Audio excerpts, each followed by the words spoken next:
Okay, it's not closed today. What Michael, is can you it? hit that button for us, please? You are now live. We are live. And Maybe not.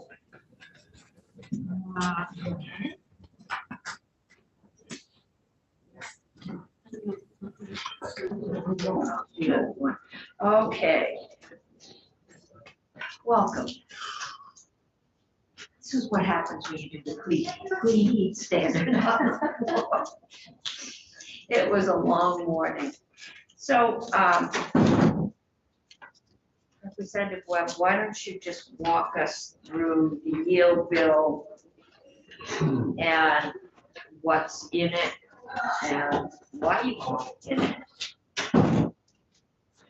Sure. Representative Kate Webb, Shelburne, Chair of the Education Committee. As you know, the yield bill was actually developed in the Ways and Means Committee. And at that time in our conversation, we talked about putting aside money for the potential that we would take up a universal school meal. At that time, 36 million was set aside. Okay. Since that time, of course, we did pass F-100. Right, and I have copies of S-100 here,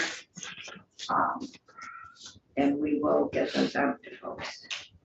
I'm happy to also respond if there are questions about PCBs, because we have to a little bit on that as well.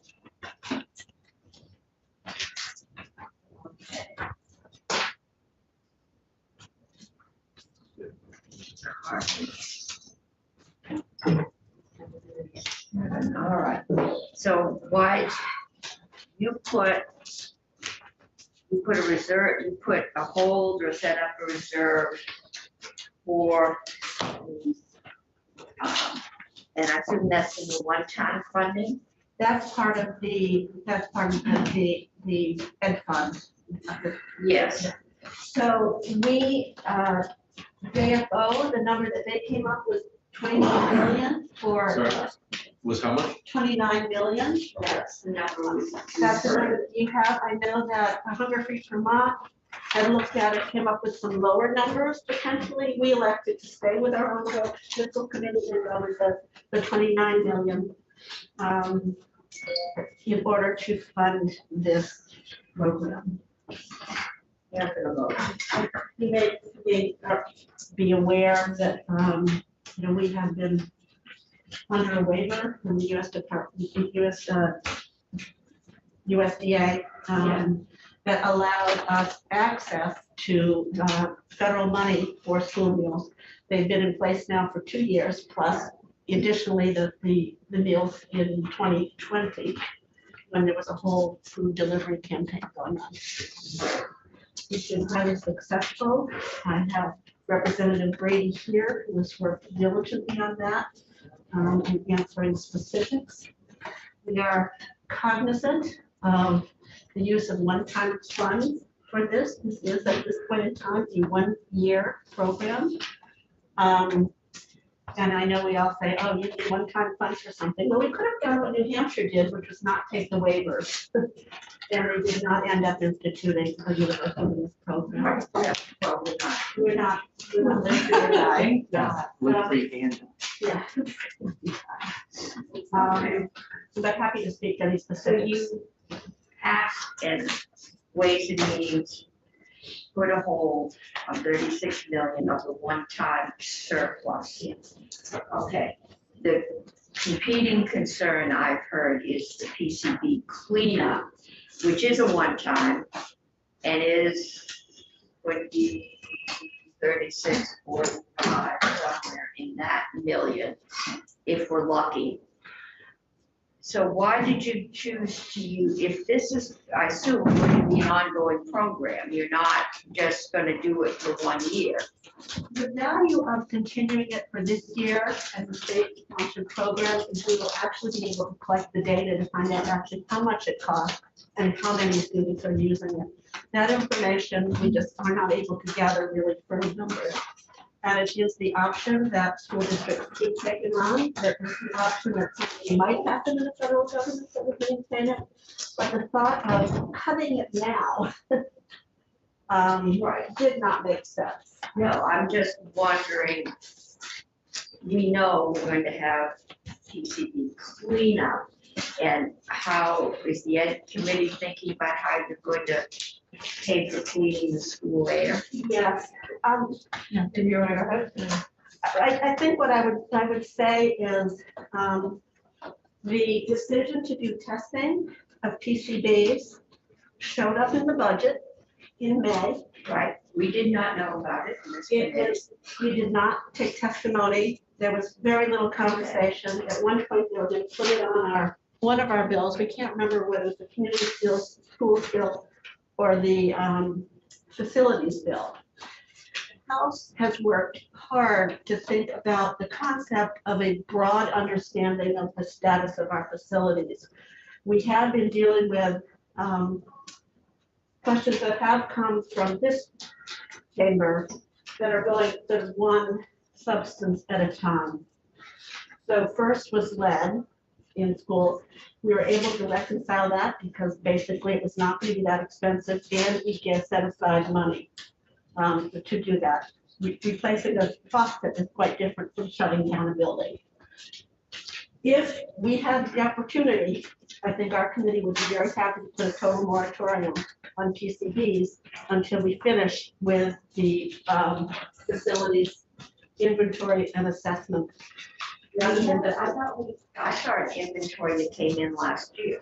yes, there's an inventory that just was completed in just recently, this spring. It was supposed to be earlier. It did not complete it earlier. We're actually expecting a whole assessment of our buildings that will be on the ground assessment. So our approach has been, let's get a broad picture rather than fixing one thing, fixing another thing, fixing another thing. Okay, maybe some of those schools should be torn down and we can start over. Better you than me doing that.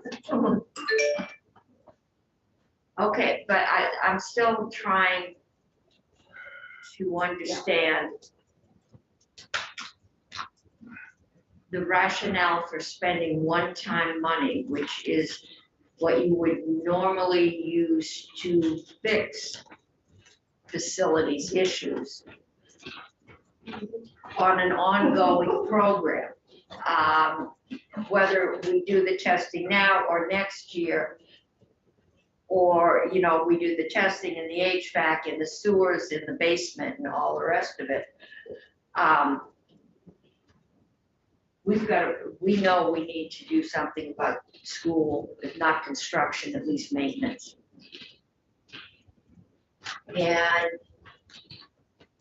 But we also know that once we start feeding students, that's an ongoing, that's not a one-time process. And I'm just trying to understand why the money went in reserves for the lunch program rather than it is also a very good year.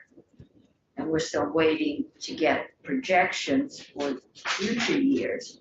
But it is a very good year. We're giving a significant tax cut. Why not put school lunches into the ed fund, which is where they're gonna end up anyway? I think a couple of responses. One, it's a one-year program. There's an opportunity to collect data to see school districts may decide. So you're thinking you're just gonna do it for 1 year and not keep feeding kids after that? Well, or we not feed them now. So it's a matter of giving us one more year. And I will be happy to turn some of this conversation over to Representative Brady, and also do not see it as an either or. I think it's a both and. I think there's certainly, we have an interest in addressing the issue around PCBs and are addressing it in one of our bills. Okay. I think our House Education Committee, in terms of like, these are sort of separate conversations, but now they're getting pitted against each other. But we worked a lot last year on facilities and a robust plan that is now underway, knowing that we have a lot of facilities work to do across the state. And then we worked for a very long time this year, understanding the meals program and thoroughly coming to a decision on that. We never had the opportunity as a committee to do that on PCBs. That was not brought to us as a concern from the education community in any way. And so in looking at the situation and the moment we're in now, we know that kids have been fed for 2 years and that it is working and that it is an important program to help all students, and that it would be inefficient to undo it. And so next year is really critical to keep it going and that data collection to know the true cost of it.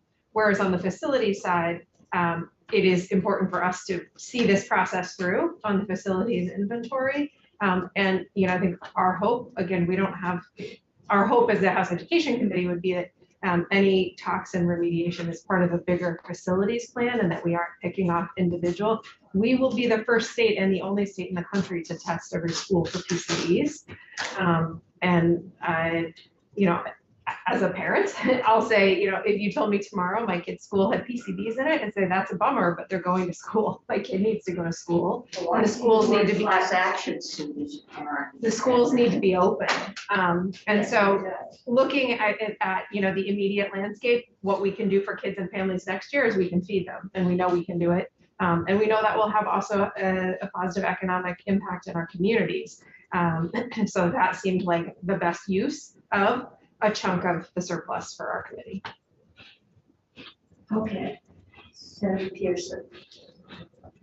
I guess I have a question for you and for our witnesses, because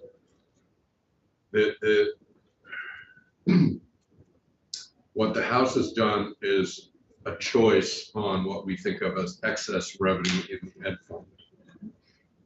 So, other people have said we should put that back in a way to lower tax rates. So that suggests to me that it's not like we're using up a reserve in the sense that then next year you would wonder we're using it as one time. And I think that's appropriate because we're not yet committing the ed fund. But I guess I'm wondering if I have this right, and maybe it's a question for staff, but it seems like we have a surplus. We could spend that in all sorts of ways, or we could, including reducing rates. Here, the House is saying part of how we want to spend that is 1-year funding for universal meals, since we've been having it and we want to get data and there is obviously some interest to keeping this going. But I just want to check with you, Madam Chair, do I have that right in terms of a construct? I think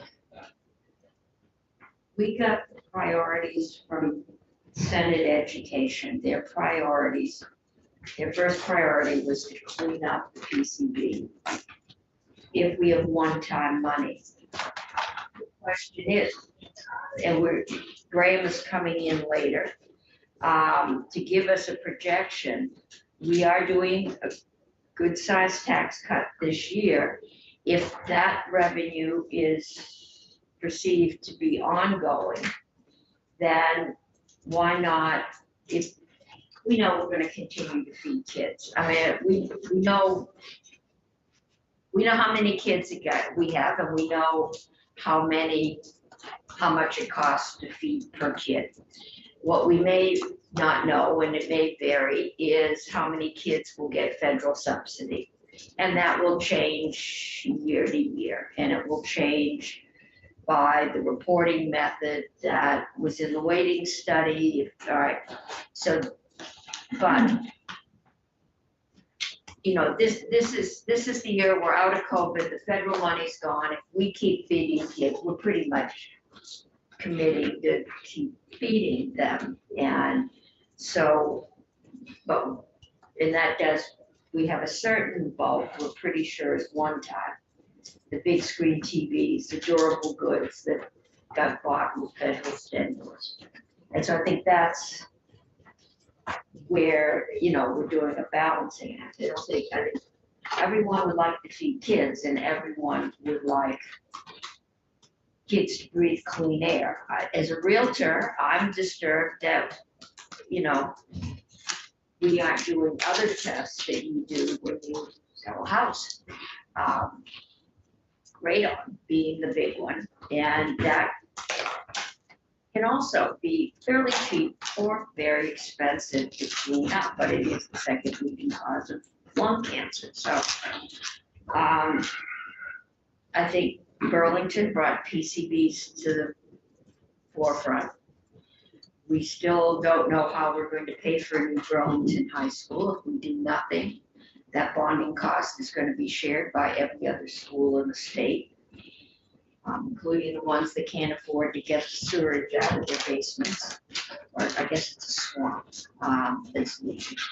But I think we have the luxury of having some money right now, and we're trying to figure out what we can do. And it's just helpful to hear your thought process as to why you chose. And again, things have percolated and changed since you had to make your decisions and send things over. So that, it's helpful to hear that.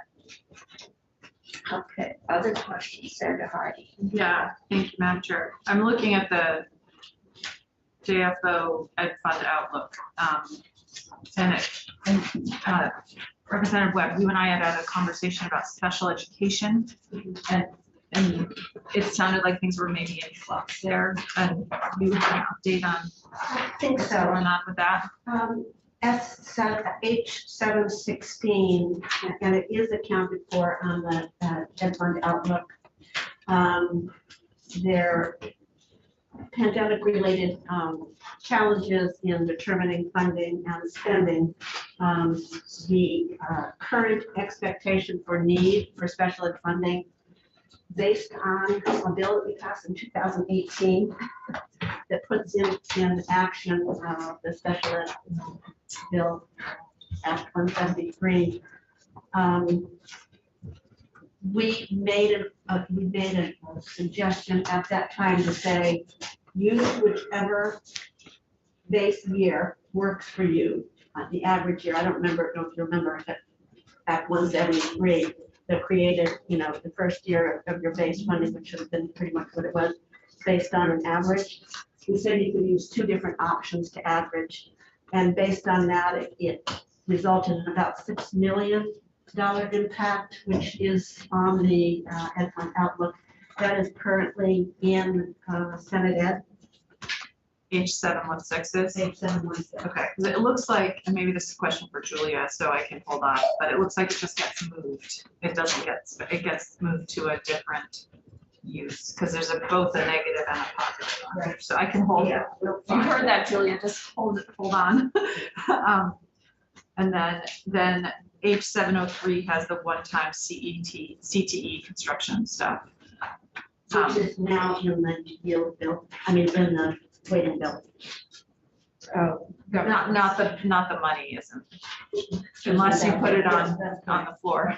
That's All money is here. the government's in funding. Yeah, okay. Can I ask a question on that? I'm confused because we've been talking about the $1,500 for 703 for housing out of the Ed Fund for housing construction. It's You're saying it's 703. Yeah.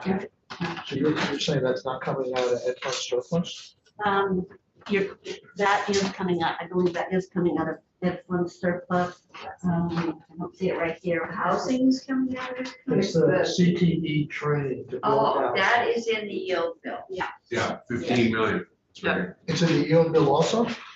No, I thought you were talking about a different section that was in 703. That's what I'm talking Yeah. about. Okay, the 703 had a couple of things. One was the governance and funding study, which is, I thought, That's in the pupil waiting bill, That's but now in the. your program, the program that's in 703 is a program for CTE students to build houses or something like that. That is in 703. I think the money technically is appropriated in 703, but it's relevant to the yield because. Right, so essentially it's coming out of Ed Fund Yes, surplus. it is. Do you have any idea, Representative Webb, as to why you put in this bill, why it was put in 703? It's coming out of the Ed Fund. It's an Ed Fund spending, so it's reflected in the yield bill. Just like meals is in S100, and that's going to Senate Education. But we are going, it's all going to have to get reconciled in the yield bill because everything we spend that doesn't go towards tax reduction impacts the tax rates. So everything that is spent, plus in the last 2 years, we've picked up over $40 million in pension costs in the ed fund. So we've had a couple big hits. We've also got a grand list that is shooting up, and my experience says we'll shoot down. But that's, we've got a cushion on that because of the rolling average, but that's also something that's out there, and it's something of a wild card at the moment, just the way it's bouncing. One of the things that we are looking at in our miscellaneous debt bill is extending the period of time for testing for PCBs. Okay, you don't want to start testing. Well, if we could have stopped the whole thing, I think we would have, but we did not see that that was a train that we were going to be able to stop. What we did instead was say, this is rolling. This is going to be happening.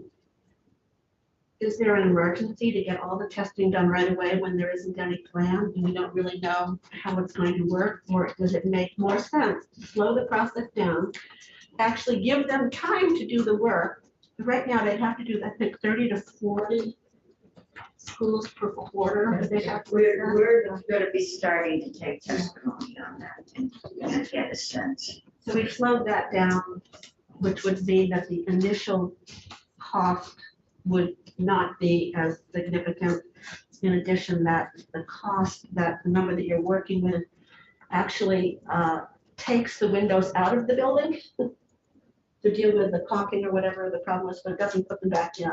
So that number is low. Okay, I think our job, you guys decide the policy, and if the windows come out or go back in.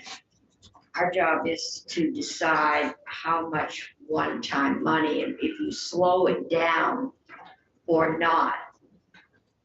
One-time money is one-time money. So if we spend it on something else, whether we go to remediation in 2 years or 5 years, if we spend the one time, this little savings account in the middle, we're going to have to put the cost of cleanup on the property tax right now.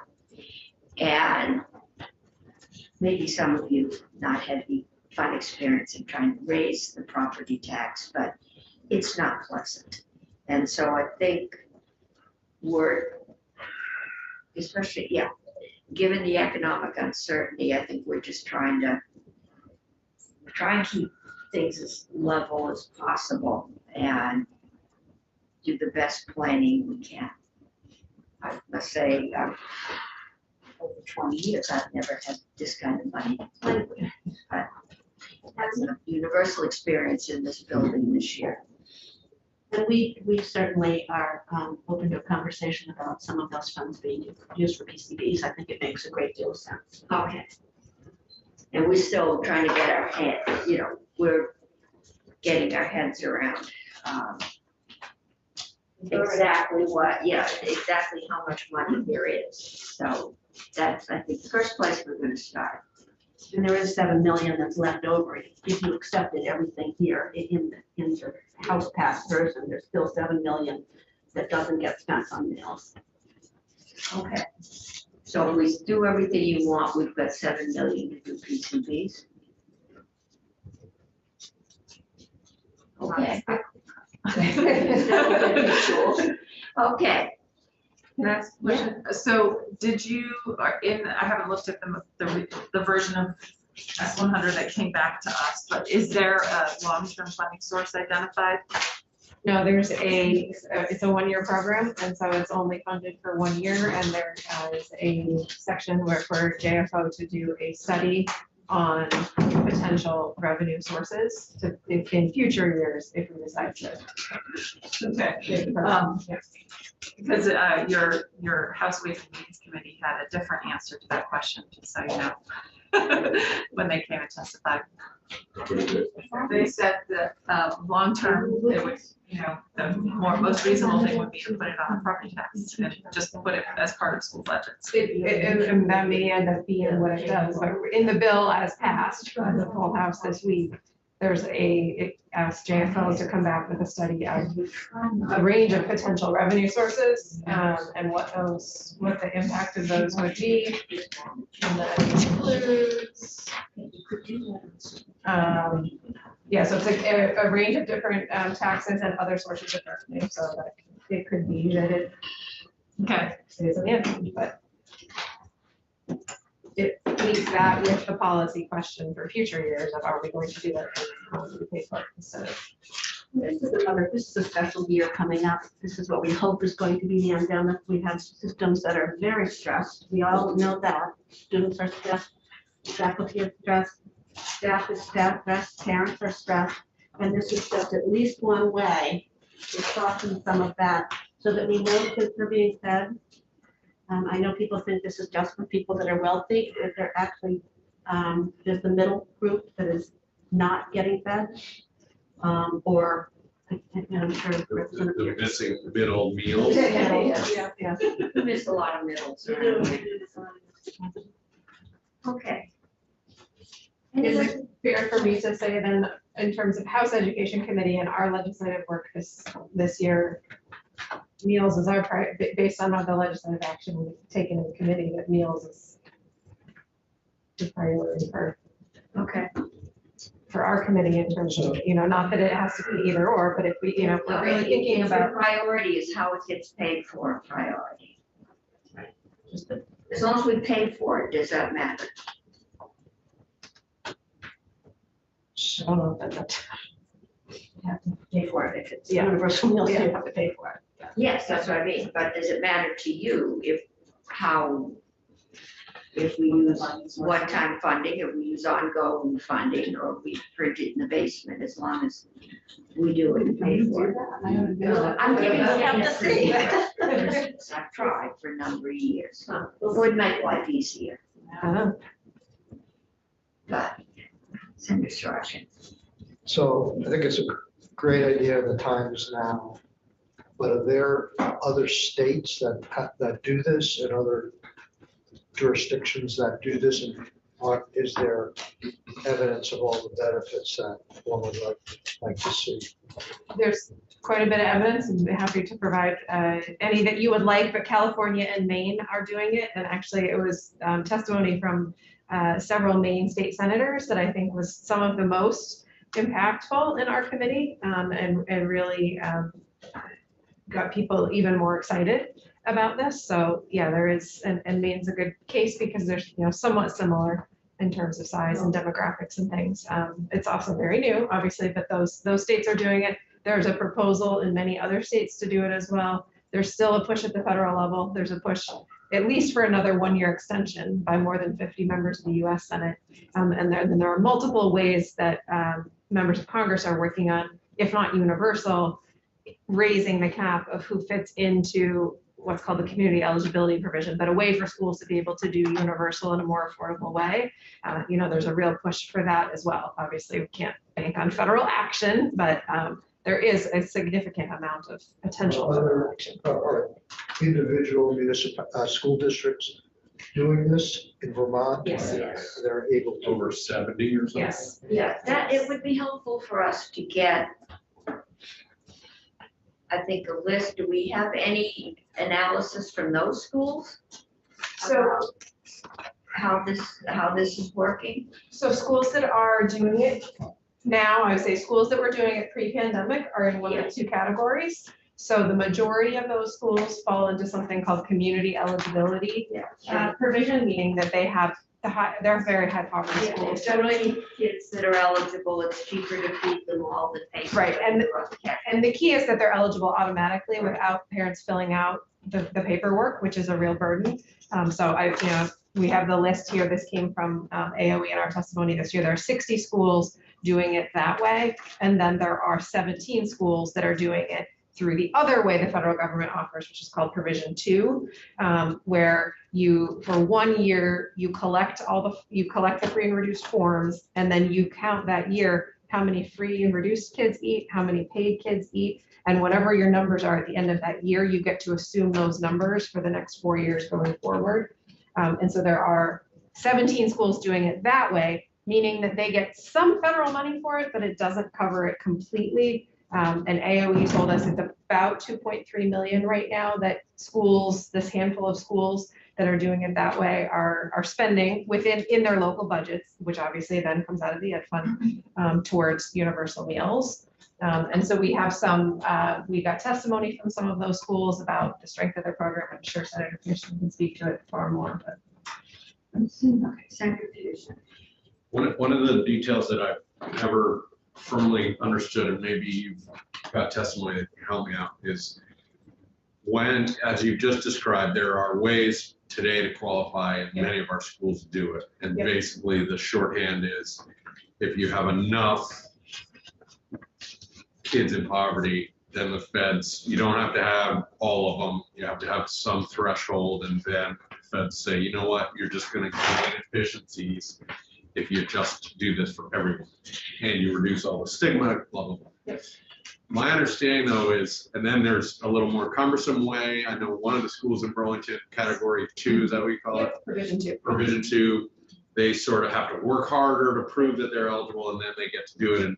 And the geniuses that run the Burlington food system in the schools have figured out how to continue that for like 15, 20 years. I really do tip my hat to them. But even for another school in a better off community, there's some way where the feds, once we hit universal, they sort of there's a benefit to even those schools, I think, going to universal from the federal government match. And can you help me understand that? Because I've never firmly understood.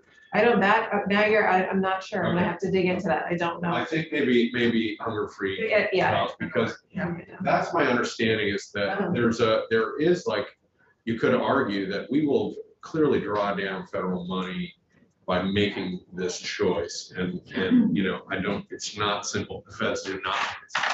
The first two methods you're talking about, does that result in the feds paying for all the meals, or These two there's groups. some state money going into it? There's still some state money going into it. In the sort of highest poverty group, there is maybe a bit of state money, but most of that really gets covered at the federal level. But in the Provision 2 schools, there certainly is. And furthermore, in Vermont, so you've got 2 classifications from the federal government. You've got free, you know, if you're at 130% of the poverty level, it's free. If you're at 185% of the federal poverty level, you get a reduced price meal. Vermont currently pays the difference between free and reduced for kids. So kids in Vermont schools are either it's all free or you're paying for your meal. There is everyone. Nobody's getting charged a reduced price because Vermont is already picking up that difference. It's only like 30 to 40 cents a meal, and so it's not. I think it's 500,000 to 600,000. I got to go back to my notes. It's less than $1 million a year that we're spending currently on that reduced category. But we're already picking up that little piece here as a state, so that we're saying if you're anywhere in that threshold, it's all paid for. Your lunches. Have feds fixed the issue with portion size? I remember it was maybe 4 or 5 years ago. I remember you couldn't put pickles on something because they were made with added sugar. And I heard it come up the other day that the portion size is fine for a 100-pound female. For a 200 and some pound high school senior linebacker, they found that it took 2 or 3 lunches, which they couldn't afford, so they were bringing less than healthy food from home. But be a safety. To be the the same thing as, and somebody said something about portions the other day. I was wondering if that's still, That didn't necessarily come up in our testimony. Obviously, they have to follow, all schools have to follow the federal guidelines around nutrition. So that's really, but again, we've got a lot of really great testimony from nutrition directors on the work that they're doing. And when they're able to do universal meals, they're able to, the way they have to do it already is, it's almost insane that it even works, that you have to basically plan a giant banquet. You have no idea how many people are going to eat, and you have a tiny budget, and you can't have leftovers. So in order, when schools have gone to universal meals, and we've seen this in some of the Vermont schools that are doing it, they're able to plan much more efficiently. They're able to realize economies of scale. They're definitely able to access more local food. And the USDA had one study of, I think it was about 65 cents a meal, perhaps, was the savings when you get to really like when you're on a good glide path of universal meals and planning for it, and certainly more quality. And we just heard, nutrition directors are doing some really great stuff. In Essex, they were able to get rid of the a la carte, all the junk that kids pay for extra, that programs often have to use to subsidize the real food, and really put it, really work on the quality of the food for all kids and less of that snack stuff. So there, yeah. Anybody that can get kids to choose. Yeah. In a taste contest, a kale and raw cranberry salad. I give them credit, Yeah. not craisins, this was Yes. raw, it was Yeah. very good. But I said, the kids chose this, he Yeah. said, yeah, it's one of their favorites. Yeah. Good. One thing that is a benefit in moving this now is last year, the federal government didn't move until August Yeah. to make to be dealing with the waivers. Thus, they were scrambling, the schools were scrambling. By doing it now, they actually can prepare. Okay, Just one more question, because we have the benefit of Representative Brady here, who's a teacher. And this has actually not been a voice that we've heard enough of it in my time around this bill. And I would love to understand from your frontline perspective of that sense of security. We've heard from the hunger people that it's very straightforward there, but more to this missing middle kind of concept of teachers who are kind of watching for kids they know they're on the edge, and whatever you do hear stories of somebody giving little Johnny $2 to go to lunch or having snacks. Can you talk to us, just paint a little bit of a picture for that? Thanks. Yeah. I'm a high school teacher of 15 years in Colchester. And, there's just so many ways that our kids are sort of stigmatized and sorted all day long. And any way that we can reduce some of that, that is less obvious to everyone of what somebody's wealth might be, or what their situation might be, or what the, challenges they have, is so beneficial for kids. I think about when we make other things, we give all kids laptops. I've been teaching long enough that at one point it was the kids who could afford to bring their own computer and their own Apple device to school. And now it's just everybody gets a school computer, and they're all, it isn't a thing as much about kind of what kind of computer you have or who has one. They're universal. Teachers can assume we can do an assignment online because everybody's going to have that. So that benefit of things being universal just really, it makes such an impact on the culture of, this is just something that we all do. We all have it. And it's a shared thing, instead of, the kids are just so cognizant of what is different about them.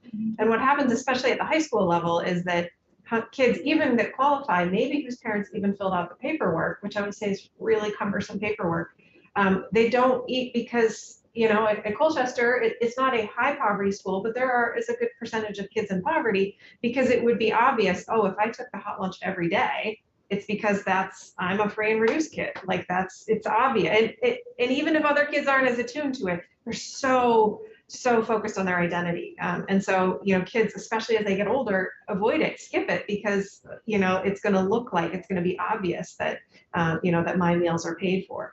Or there's little things that are different, that you have to take the apple if you're taking the free lunch because of the rules. Whereas if it's the paid lunch, you can grab the pizza and you don't have to take the apple because you've got a little bit more autonomy over it. Those things make a big difference to kids.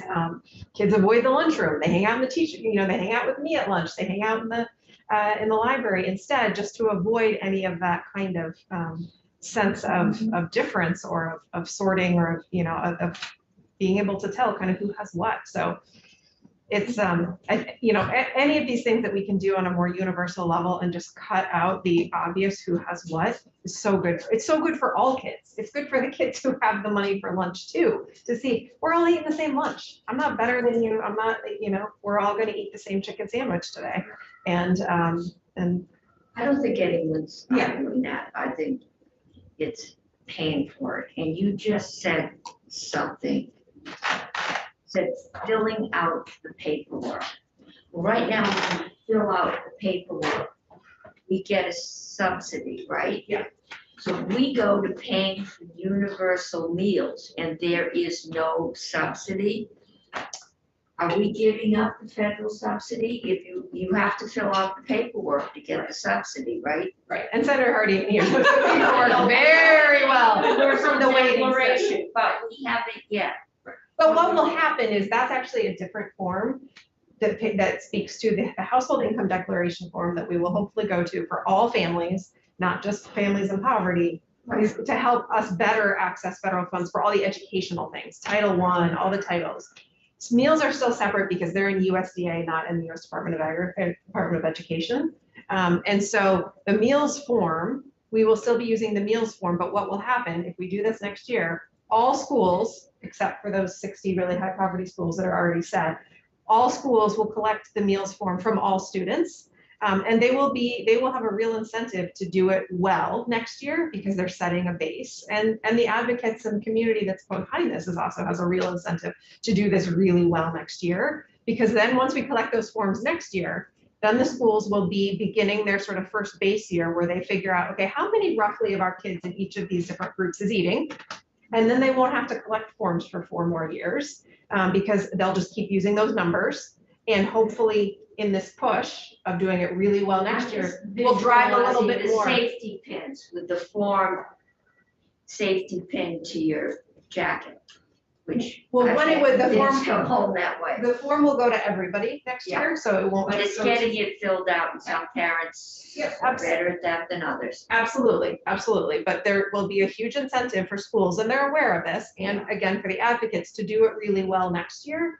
Because the better we can do it next year as well, then, you know, if we are playing the long game a bit here, if waiting and everything goes as planned, the household income declaration form is going to help us on a regular basis know our economic census information.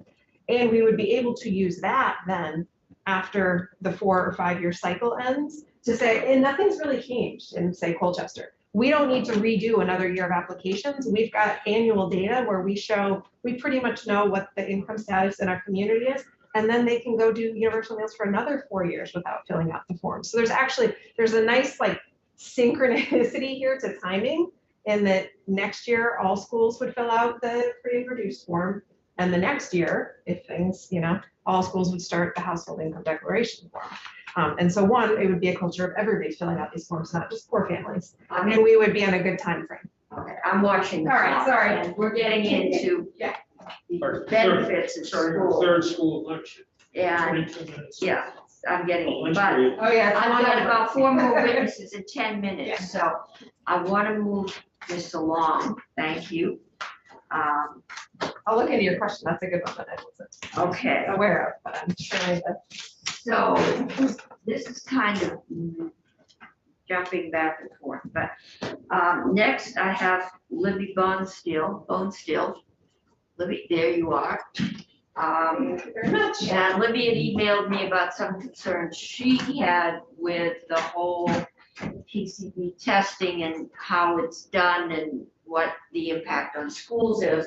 So I asked if she would like to talk to us a little bit. And I know when universal meals came up before, the cost to the Montpelier School District also, I remember getting emails, it was significant. So Libby, the floor is yours. Anything you think we should hear? Great. Thank you for having me today. I really appreciate it. We're not hearing you. Can you get a little closer to your mic? Oh, I'm sorry. I have a new computer. Can you hear me now? Not really. Here, try again. We'll turn it up here. Try again. use my teacher voice. There you go, yeah, well, we also use the volume button on our machine, that helps, okay. Got it. Can you hear me now? Probably have to turn it down for Jeff. I know. I just want to say Jeff Francis from the VSA is with me today as well. And we're happy to take any other questions after my testimony, which I submitted and hopefully you have as well. We do So thank you for allowing me the time today to testify on this important issue. Because of lack of federal action, you all are debating incredibly important financial issues that will directly impact nearly all of Vermont's families. And I thank you for taking these issues on. My testimony today focuses on the allocation of money towards PCB remediation. Burlington School District's experience with PCB contamination in their high school prompted this legislative body to enact a law mandating PCB testing in every school building in the state. And I speak from my fellow superintendents from the Vermont Superintendents Association, and I can say with confidence, the Vermont Principals and School Boards Association in my testimony today. The Department of Environmental Conservation has released a schedule just this week that will see all public and approved independent schools in Vermont built before 1980 tested over a 2-year time frame. There will be nearly 400 schools tested, and this testing will begin in a few short weeks. I'd also like to add that based on the facilities report that we just received a week or so ago, the average age of those 400 school buildings is 61 years old. So that's a lot of school buildings that were definitely built before 1980. The House is proposing, based on pragmatic recommendations of the Department of Environmental Conservation, that the testing timeline be extended by 2 years until 2026. They are not proposing, as you just talked about with Representative Webb, to delay testing. It will still begin this month. DEC has determined that in order to support schools and communities to the best of their ability with the staff that they have, a 2-year timeline is not practicable and may not be feasible. VSA has testified in support of extending this timeline. Last year, the General Assembly established a requirement that schools be tested for PCBs and appropriated funding to do so. With that action, the state appropriately embraced an initiative to make schools safer. As we know, PCBs cause multiple forms of cancers and other potentially very serious illnesses. A critical essential action is now necessary. The General Assembly should act to appropriate funds to support school districts when actionable levels of PCBs are identified. School districts did not enact the testing requirement, nor have they budgeted contingencies in the event that PCBs are found. Remediation costs are unpredictable and could vary widely from school to school. But based on what we know about when PCB material was used in buildings materials and what the age of the vast majority of our schools are, we can be pretty sure that PCBs will be found. What is predictable is the reaction that we can expect when PCBs are discovered. School communities, parents, and the community at large will justifiably demand immediate action. While I commend the Burlington School District's ingenuity and creativity, very few communities outside of Burlington have an empty department store that can be converted to an appropriate learning environment for students. School administrators have been told that should actionable levels of PCBs be found, we'll simply close off portions of a building and move students around while mitigation is taking place. I'm just here to say this is simply not a reality. Many schools, including my own, do not have the space, and community concerns of a hazardous material in our schools will overcome any attempt at shuffling students.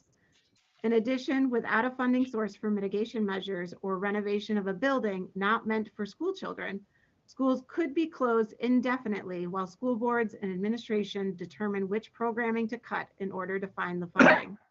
We learned during the pandemic that virtual learning is simply not what the vast majority of students need to maintain a healthy diet of learning, activity, and mental wellness. After the past 2 years, education has reached its capacity in handling yet another crisis of this magnitude.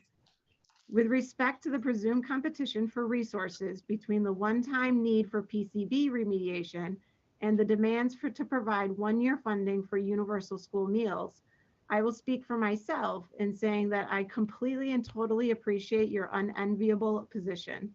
If you have to make a choice, and I truly hope that you do not, because feeding students is absolutely imperative, I can say this: the discovery of PCB contamination without the funds to remediate has the potential to once again create an enormous disruption in the educational process. PCB remediation is a one and done use of funds while covering the cost of universal meals for the upcoming year, leaves the General Assembly to find an ongoing source of funding beginning FY 2024. And as Senator Cummings just said, based on MRPS internal math, should a universal meals mandate be put to districts to fund after next year, my district will need to find $400,000 to $600,000 per year in order to fund universal school meals. This would be done in one of two ways: either significantly increasing our taxes or decreasing teachers and programming by the same amount of money. And just for perspective, that amount of money equates to 4 to 6 teachers, and that's probably a very conservative estimate. This bill cannot be considered without a future funding source. Testing for PCBs is happening. Unhealthy levels of PCBs will most likely be found, which will cause significant disruption. So please take action to be certain that this session does not adjourn without allocating a dedicated funding source for PCB remediation. Not happy to take any questions, and Jeff is as well. Thank you. Any questions? Thank you, Superintendent Bonesteel. I don't actually, sorry, I was shutting the door because I couldn't hear. I really appreciate your testimony. I'm wondering, this might be a question for Jeff. Do you have the report that just recently came out? Wasn't there a report that just recently came out with sort of preliminary? And if you do, could you send it to us to post? We'll get it. Yeah, we'd be happy to share that with you. That would be great. Thank you. And we also need to get the school maintenance or. The facilities report that just came out also. Yeah, we will get those if it doesn't already have them. And I do have a question. Yeah, So go ahead. Libby, based on just your school district, do you, have you done a district-wide facilities plan at this point yet? Yeah, we have a very in-depth one. It's on our website if you're interested in checking it out. And is that going to require you to do other facility upgrades beyond whatever might be found with PCBs? Oh, yeah. When you get the district inventory or the school facilities inventory, you'll see that Montpelier Roxbury, what, Jeff, was number 5 as most needing improvement as reported by that inventory. So just to give you a sense, we're using our capital plan money, our capital project money, to redo all the windows in Main Street Middle School and Union Elementary School, with 2 buildings that are over 100 years old and have the original windows in place. We only, our one other school other than Roxbury, Montpelier, is one of those nicely new in danger of PCBs. Yeah, exactly. So are you We get it on both Are you ends. projecting energy savings by redoing the windows? That is a rabbit hole that I'm not sure. Okay. We are expecting. Over time. Right now, I'll give you a sense from a layman's perspective. Right now, some of my teachers can put a glass of water on their windowsill in the winter and it will be frozen in about 2 hours. Wow. So room for improvement. Yeah, a little bit. Except the radon wasn't a problem until we tightened up all the houses. Yeah, that's kind of what the whole idea is now, because for a long time, people were saying, redo your windows because you're getting energy savings, redo your windows. Well, now the thought after COVID is, well, your windows are allowing a nice air circulation to come through. And we certainly have a very nice air circulation, regardless of whether our windows are open or closed. Yeah, but one of the prices of tightening up is that it keeps all the PCBs and radon and other things within the building where they used to just, that's why radon is turning up in houses. Yeah. But for people who are really, I mean, I think tightening up, sort of the first version was just sort of wrapping up, but for people who are really doing it, with good consulting, they are very attentive to air changes per hour, so you can tighten up and then efficiently bring in fresh air and do a countercurrent system that exchanges the heat, so you. Well, that is, I think, beyond our pay grade in this committee. Senator Pearson, do you have a question? Yeah, so I haven't looked at the reports, but my understanding on the kind of first best guess at the PCB expense is what am I right that it was like 40 million or something? Yes. And was that for assessment, planning, and mitigation, or what? Jeff, that's probably a better question for you. Sure. Thanks for the question. So that estimate came from the Department of Environmental Conservation based on what they know of similar efforts around the country on a project basis. So it's a projection, and it estimates 36 million in cleanup costs and 5 million in follow-up testing costs. Trish Coppolino at the Department of Environmental Conservation, as she's testified both in the House Ed Committee and the Senate Ed Committee on those monies. So it's 41 million. And if I may, one of the reasons that we have supported going to a 4-year timeline rather than a 2-year timeline is because it becomes more realistic for the Department of Environmental Conservation. But it also allows a pacing of the investment that's going to be needed for remediation. And by the way, Jeff Francis, Vermont Superintendents Association, for the record. So okay, so you're starting to get to where the heart of my question. So it sounds like you're both saying it's responsible to go a little slower given the reality of doing this work, and we're going to learn as we go. But either we from just the sort of the cold money point of view, we have a choice of sort of 10 million a year, roughly 10 and a quarter a year, or setting aside a chunk of money, but roughly equivalent to 41 million. Right. And if I may, and I should probably pause and say I've done a lot of work with the Department of Environmental Conservation on this. As you might imagine, when the General Assembly appropriated money for testing last year, it got our attention because we knew that it could have a dramatic effect on the operation of our schools. And we also knew that there was no money appropriated for remediation, thus our presentation here today. The Department of Environmental Conservation, and Peter Walk, who has now left, played a large part in this, was very responsible in working with us around the approach DEC would take. So their plan is not just to organize the testing. They are also planning to work with school districts where actionable levels of PCBs are found, both in terms of the mitigation plans and communicating with the community. Because, you know, anybody who is a parent or pays attention to civic government or exists in a community, so just about everybody knows that given the heightened attention on PCBs, when they're identified, there will be a community reaction. I live in Montpelier, and I watch what happens in Montpelier when something happens that affects the schools. So our support for a 4-year timeline is both to allow DEC to do the detail work they need to, and also to pace the work, as I've said, with regard to 10 million a year.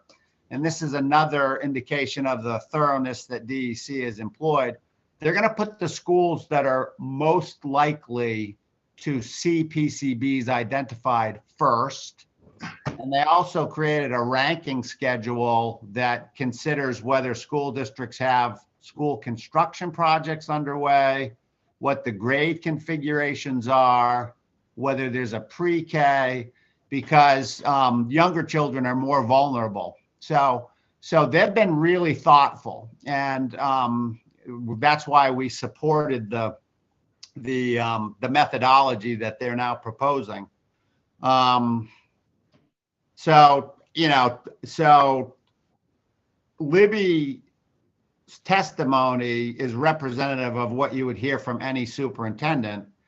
And we are lamenting the fact that there seems to be a potential competition between meals and PCB remediation, because no educator would want to make that choice. It's really hard to argue against universal school meals. But, our highest priority is to keep schools open, which means mitigate PCBs when they're found. Because if kids can't be in a building because there's PCBs, they're not going to be able to be in a building in order to get their universal meal, number one. And number two, the disruptions that would come with having to close a facility would prolong the disruption in educational continuity that was brought about by COVID. So, if I may, I was taking a look at the two bills that are the operative bills right now, one being 8737, which has got a $36 million allocation, and S100, which now has a reduced requirement of 29 million, right? So there's a $7 million difference there.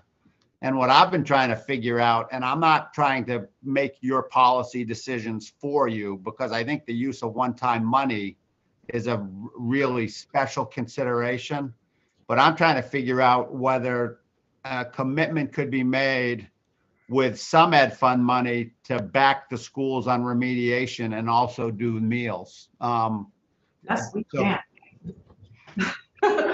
Okay, so I think, is what you just said, Jeff,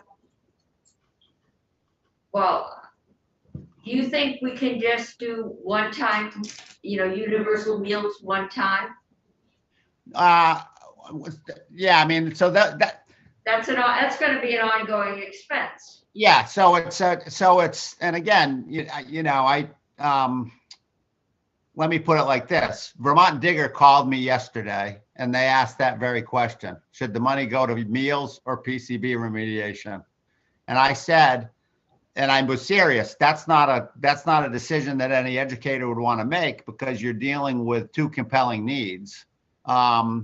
I think that they're a little different in terms of what the effect is on the school building, and the failure to fund universal school meals is not going to cause panic to ensue in a community the way it will if PCBs are found. Simple as that.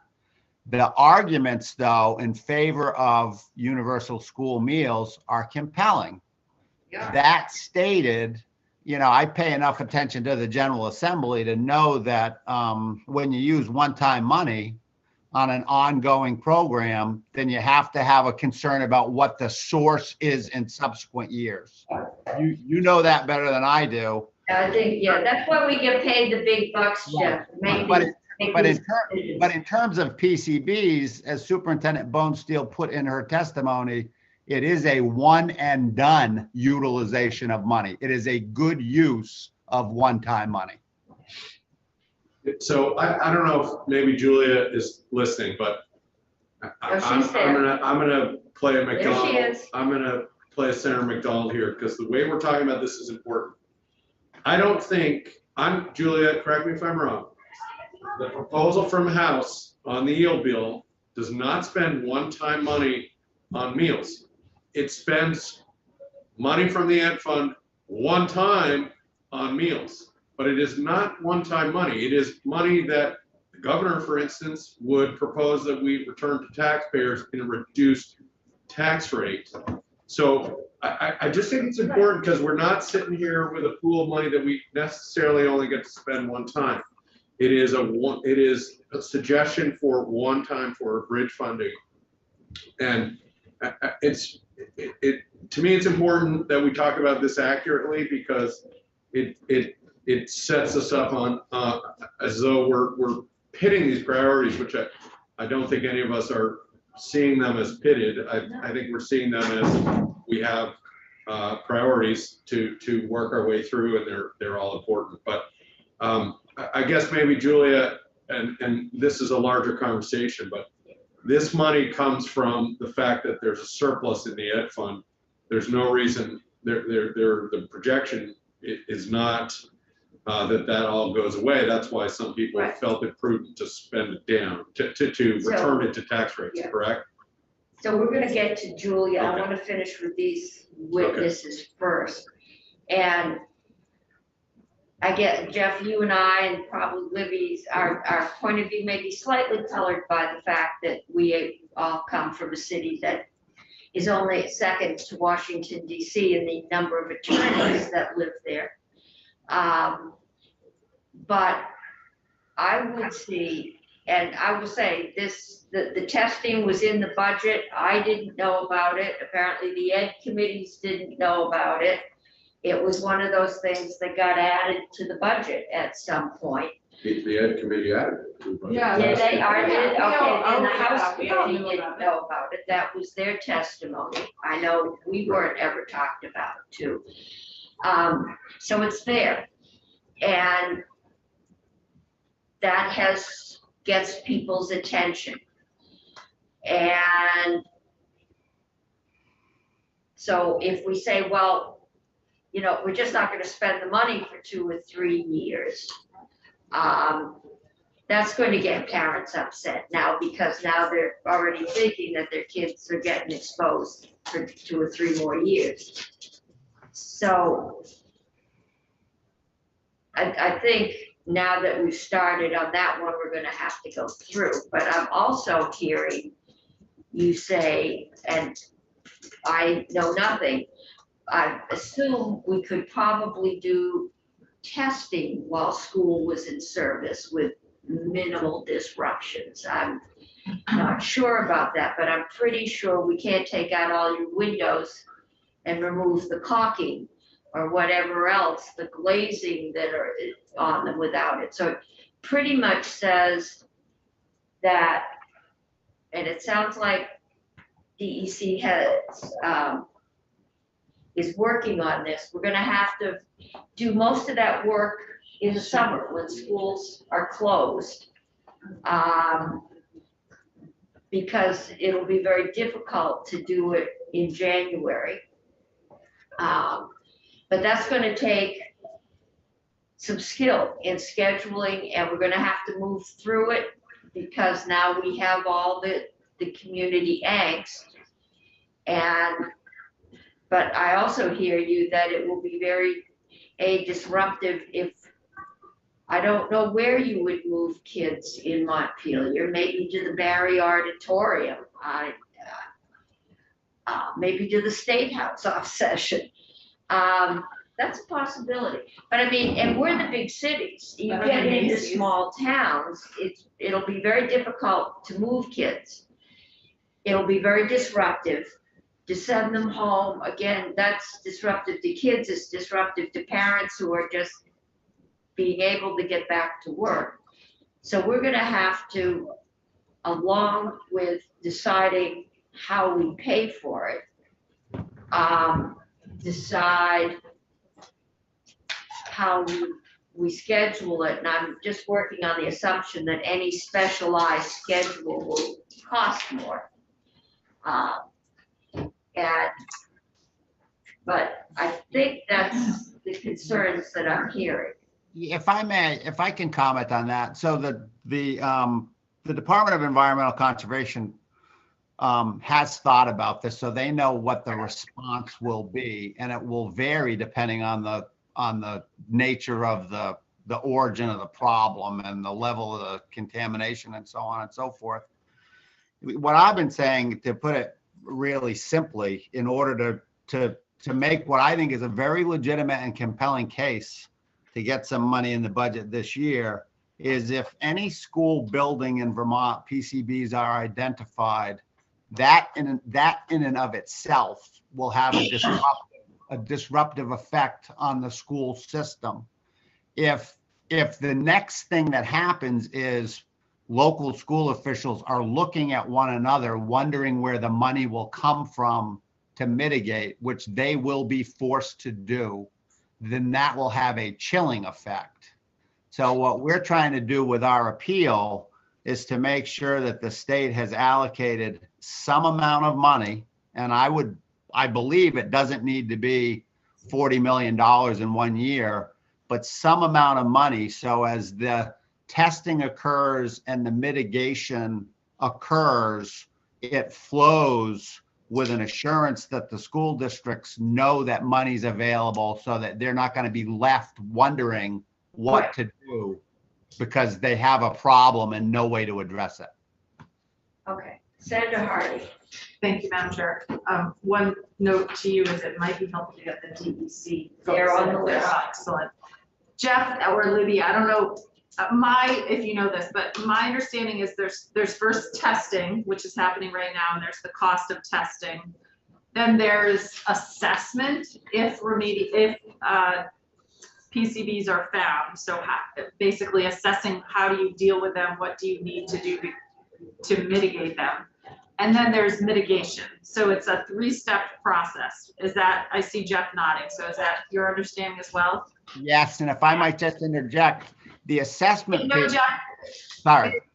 Well, maybe you were going to say what I was going to say. Well, the assessment piece is going to lead to support from DEC that will address, I'll call it remediation. Right, right. So DEC would help schools figure out what they need to do to mitigate it. But my understanding is the assessment is the $41 million. No. And the mitigation is more than that. Is that accurate? I didn't think so, but now you've shaken my confidence. And I think Trish Coppolino should be asked that question. The testimony I remember from Senator Campion was that it's $5 million to do the assessment, and then 36 something, it's a total of 41. It was like. The mitigation is only 36 million. I find that Well, hard to believe. that's what find that they're hard to saying, but believe, again, anybody that's done any construction knows you get in there and you don't know what you're going to find. Yeah, because I mean, given the experience in Burlington. I would rather put a little more into it. But we're gonna have to wrap this up because we are way behind and we still have a North Horton. And then Julia, and I've got Graham on the agenda, but Julia's was on the last agenda, so. Yeah, it's 41 million. Yeah. Assessment. That's what I wrote down. Okay, well, that's, Campion's testimony.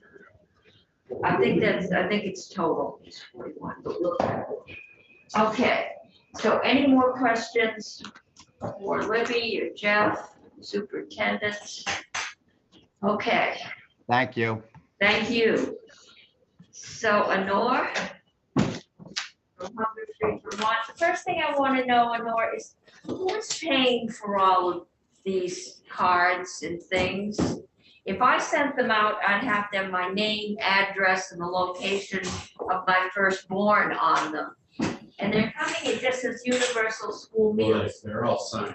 They're signed by It's digital. individuals, but somebody's organizing that. Is that you? And Yes, that is Hunger Free Vermont. And is your question who is funding the Universal School well, Meals? it looks like a pretty large effort for what I always thought you were a pretty small hand-to-mouth organization.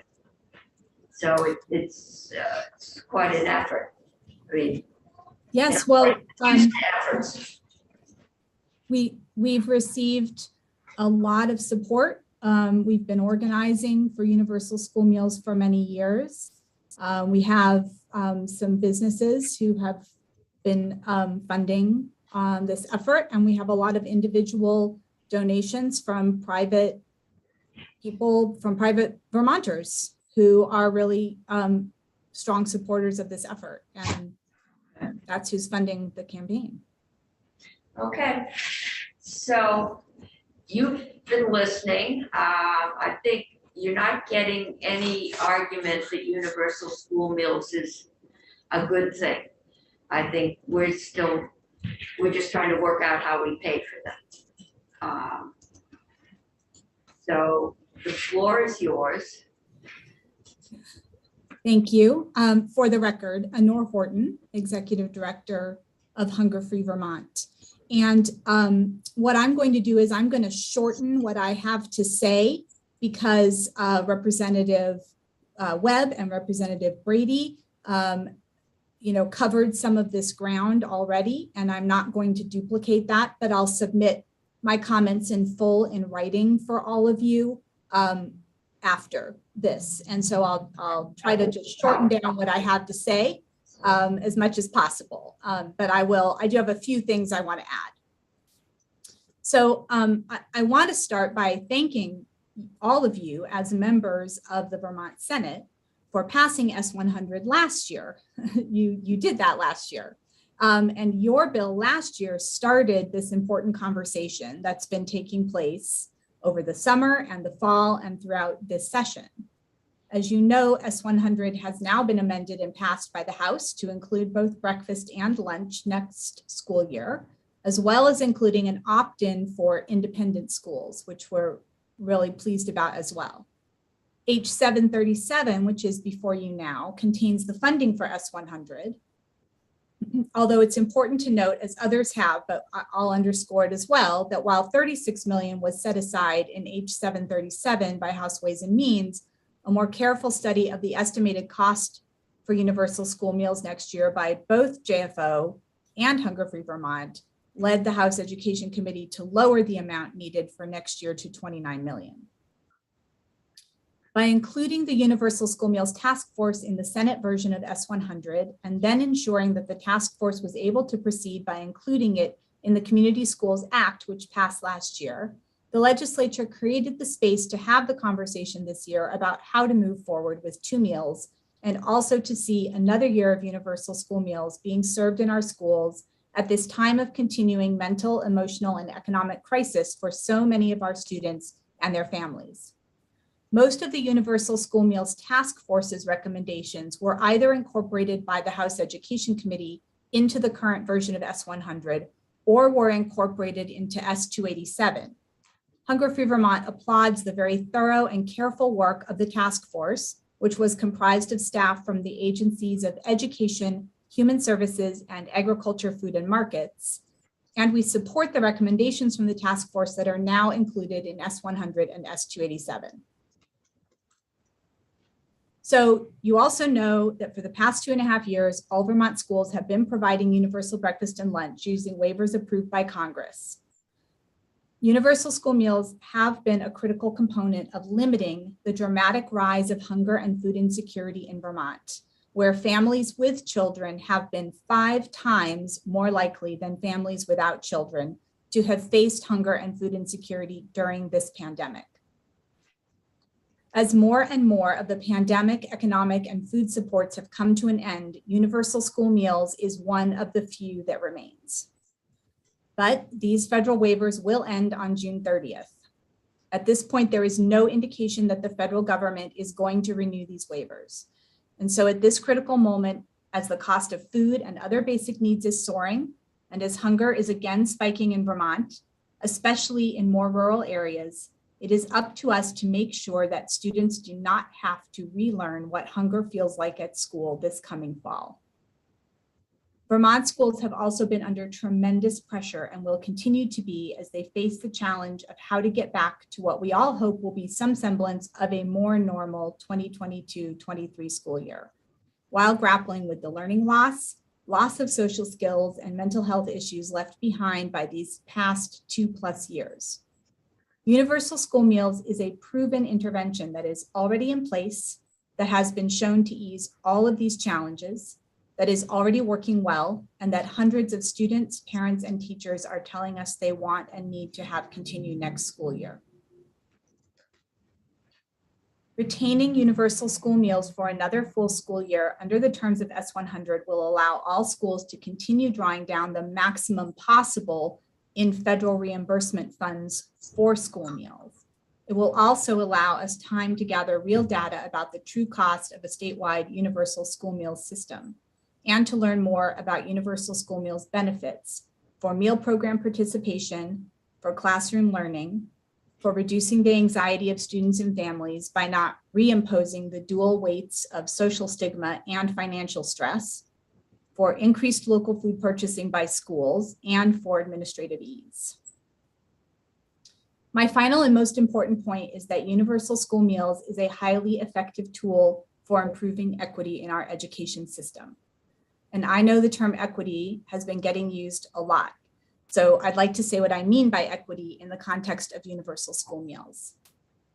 By equity, I mean designing programs and interventions with the people who are most in need and least able to access the program or intervention in mind. Sometimes that means designing special separate programs for specific groups. But when you don't have any way to accurately identify who all of those most in need are and get them enrolled in your intervention, only a universal program will actually reach everyone most in need. Along the way, the universal intervention will also end up helping other people, in this case, other children and their families, who you never would have thought needed the help. Food insecurity and family instability is so often kept secret. This is exactly the situation we face with the way the traditional federal school meal programs are structured. The eligibility cutoff is so low that it excludes many, many children who are food insecure, and therefore the most in need children, from accessing school breakfast and lunch.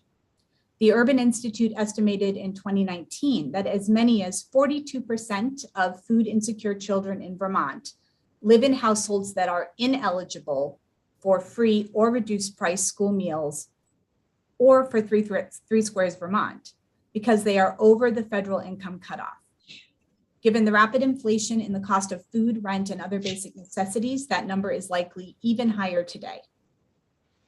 In Vermont, these kids and their families are the missing middle. And I didn't add that after Senator Pearson said that. I had it in there before. In other legislation being passed this year, you all are working on housing solutions, for example, for this missing middle, and universal school meals is a nutrition solution for their children. These are the families who earn more than the 185% of the federal poverty level that is the cutoff for free or reduced price school meals. This year, that is only $33,873 for a single parent with one child. The Joint Fiscal Office's basic needs budget for a single parent with one child in a more urban part of our state is $67,759, almost 400% of the federal poverty level. For larger families, the gap is even greater. Of course, the other group of children most in need of free school meals are those growing up in Vermont's lowest income families, those falling below 185% of the federal poverty level. These children are eligible for free school meals, but that does not mean they all access them under the traditional free reduced paid school meal system. Because getting in the hot lunch line, or even just knowing yourself that your family can't afford for you to buy your lunch at school, causes so much shame and embarrassment for a significant number of eligible students in every school.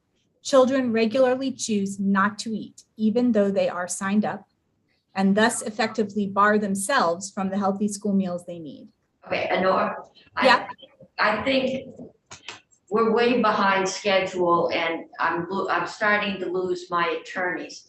I don't think anyone is arguing that there is a need and that it's a good thing to do. I think this committee's got to figure out how to pay for it. I don't think anyone's going to argue that it is a good thing to take poison out of the air these same children are breathing. And I think for us, it's the pay thing. I think we know. I haven't heard anyone argue that it isn't a good thing to feed children. I think its money is finite and where do we find it? So we're gonna we're gonna be working on that. So I just, if you could wrap it up, then we can get to figuring out how we do all of this and get you some closure. Well, let me take any questions that you have then, and thank you so much for your time. Any questions at this point? Okay. Thank you. All right, thank you so All much. right, that's good, thank you. Let's see, Julia, you are here to walk us through. There's Julia. Okay, Julia has now become Libby. People pop around on the screen. Okay, you're gonna walk us through the ed fund, what it looks like, what, any kind of projections you can give us would be helpful. So, because these are expenses that are going, one's going to reoccur every year. I think we're not going to feed kids for 3 years, and because their families don't care. Once you've had 3 years and suddenly we pull the rug out from under you, it's not going to happen. So, and it looks like we've got several years of paying for PCB, depending on what we find, but I don't think anyone thinks we're not going to find anything. So I think it would be helpful to understand the ed fund in the past just kind of gone up and gone down, and we've had a 10,000 here and 100,000, but now we're looking at millions. And that's 2 years ago, or was it 3 now, we were projecting $150 million deficit. And at the beginning of this year, we had a $90 million surplus, and I think that may be rising. So just walk us through the money, and Graham has also joined us. So this is JFO's presentation. I'll let you two decide how that's going to work. Sure, Julia Richter with Joint Fiscal Office. I will just get started. I know that Graham just hopped in here, but invite him to take over or interject as he sees fit. I guess it would be, I think, helpful to just take a step back and understand. It seems as though there are some questions with regards to what is the surplus made of. So the surplus is really stemming from a number of factors, which include overperformance of the consumption tax revenues in the ed fund, property tax credits being less than initially projected, some prior year reversions, some carryover, and then some other smaller amounts that have contributed to the surplus. With regards to the education fund that the committee is considering and the yield bill as it came over from the House, there is the education fund outlook, which is posted, I believe, under Graham's name on the committee page. I'm not sure if it would be helpful for us to walk through this ed fund outlook as it came over with the House yield bill. Would that be helpful? Yeah, can you just walk us through? I'm looking at the ed fund outlook. And March 17th, is that the one? yeah, the one that's posted on our website. And we are going from 1.36 to 1.523 to 1.369. So we're doing what kind? Yeah, we're not doing a penny deduction on the tax rate. We're doing a 20-cent or 21-cent reduction. Yeah, so the ed fund outlook that is March 17th, it says draft proposal. This is capturing what came over from in the House yield bill, H737. Yeah. So Chair Cummings, what you're referencing is in line A, the average homestead property tax rate. Your interpretation is correct that tax rates are projected to drop by more than they have in previous years. I don't ever remember a 20-cent tax.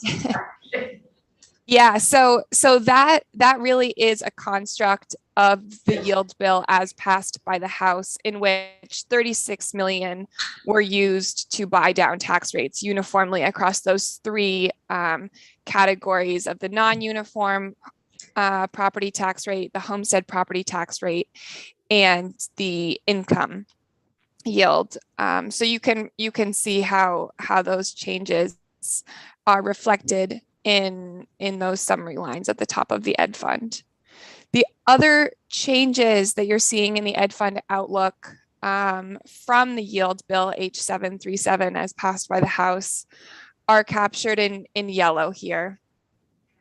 So there are some pieces of legislation that are still being considered by either the House or the Senate, but were included in the yield bill for our modeling purposes. So those are the ones in yellow. So first, you see 10A and 11A, H716. Senator Hardy, I believe that you asked a question about this earlier. And this really is a shift of 6 million within the education fund. So it's moving that 6 million from the education payment line to the special education line, but it's not reflecting 6 million more or less within the education fund, just moving funds around. Does that answer your previous question? Yeah, it does. And also Representative Webb said something about that may not be necessary. I wasn't sure if the thinking on that has changed or not, but I mean, the bottom line is it's a net of zero, so it doesn't necessarily matter in our conversation, but. We've been carrying that for a while because we've kept delaying putting, I think because of all the disruption with COVID, we have been, or the ed committees have been delaying implementation of a new special ed funding system. Really, it's not a formula. It's going to a block grant. So that's money that we probably shouldn't spend. Well, it's just shifting it to a different line. It's not, it's not. Okay. All right. All right. Okay. Then moving on to 14A, Senator Sirotkin, this is the H703 15 million one-time CTE appropriation that I believe you were also asking about earlier. So that was included in the construct of the House yield bill. Senator Pearson, you go. Yeah, Julia, that 15 and what we're spending this year on technical ed aid adds up to 30.5 in the line right above in line 14. But line 14 would seem to be almost doubling as well. Is that, am I right? Is the 15 in 14A also just a doubly reflected of 14, or are we actually spending 30 million more? Thank you. That's a great question and good clarification catch. That line, these A lines in there are really just for visualization's sake. So it's 30.5 total, of which 15 is that appropriation. Okay. All right, thank you. Senator Sirotkin. Yes, Julia, so my question is, this $15 million is in the yield bill and it's in 703. So is that's been passed twice in two places by the House? Yeah, so excuse me. It's a good question. The Ed Fund outlook that we're looking at here is what we've been asked to include in our modeling for figuring out what the appropriate yields and tax rates should be. So this is really just, we were, when modeling, we were asked to include this 15 million appropriation in the yield model to determine what the yields and tax rates would be. Does that make sense? It makes a lot of sense. but that's still obviously a work in progress. And you don't have all the numbers even from the Education Committee in the Senate yet, do you? That's a good question. Graham, do you have insight? I don't, I guess, 703 is the number that's associated with this. With that, yeah, I know. With that, but that 15 million has, I don't know if it's bounced around or it's the program itself in 703. And my understanding is that appropriation now is sitting in S11 in the House right now. Yeah, that's even more complicated, but I'm talking about the Senate side. Where is this 15 million in the yield bill? Is the yield bill here in education? It's here. What did education do? Senate Education accounted for that $15 million in their yield bill? No, they haven't, the deal bill never goes to Senate Education. That's the And missing they made piece. a recommendation to us, Okay. but I think, Okay, yeah. that's the missing piece. And Graham Okay. has a Because list. we may change that 15 million. yes, I've heard from your vice chair that number may change. Yeah, Graham has a list of bills in play that's posted that impact. And there was also, they were talking about like a 750,000 for teacher retention. Yeah, that was in the recommendation. That was in the Yes, recommendation. that they came to talk to us Thank you about. very Yes, much. I'm keeping track. You're educating me too. Okay. And we also have a request from Vermont Environmental Education Program to fund them for somewhere around 50,000, which was added there. I've checked with the money chairs. They declined to fund that program in the budget. And it would be quite an anomaly for us to be funding an individual outside organization to do that. It really is an appropriation. It really is, they support teachers and the schools hire them. So there's a couple things floating around. Again, there's money, so things that would never float in other years are floating. And we're gonna have to decide. Can I ask the question about Yeah. this?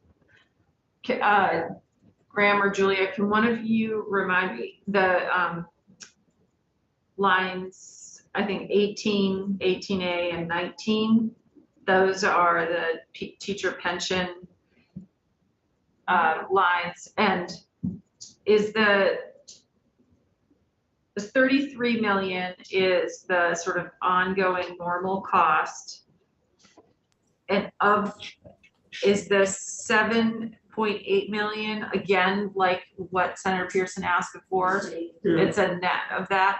And what about the 15.1? If that's The 15.1 is new. It's a new line, so it is not. So 18A is of wit is part of line 18, and line 19 is a new obligation, new liability in the ed fund. So it is not part of the 33 million. okay. It's on top. So when we're talking about the sort of $95 million quote unquote surplus, whatever you want to call it, the 95 on the bottom line at the end of FY22, or 96 almost, that is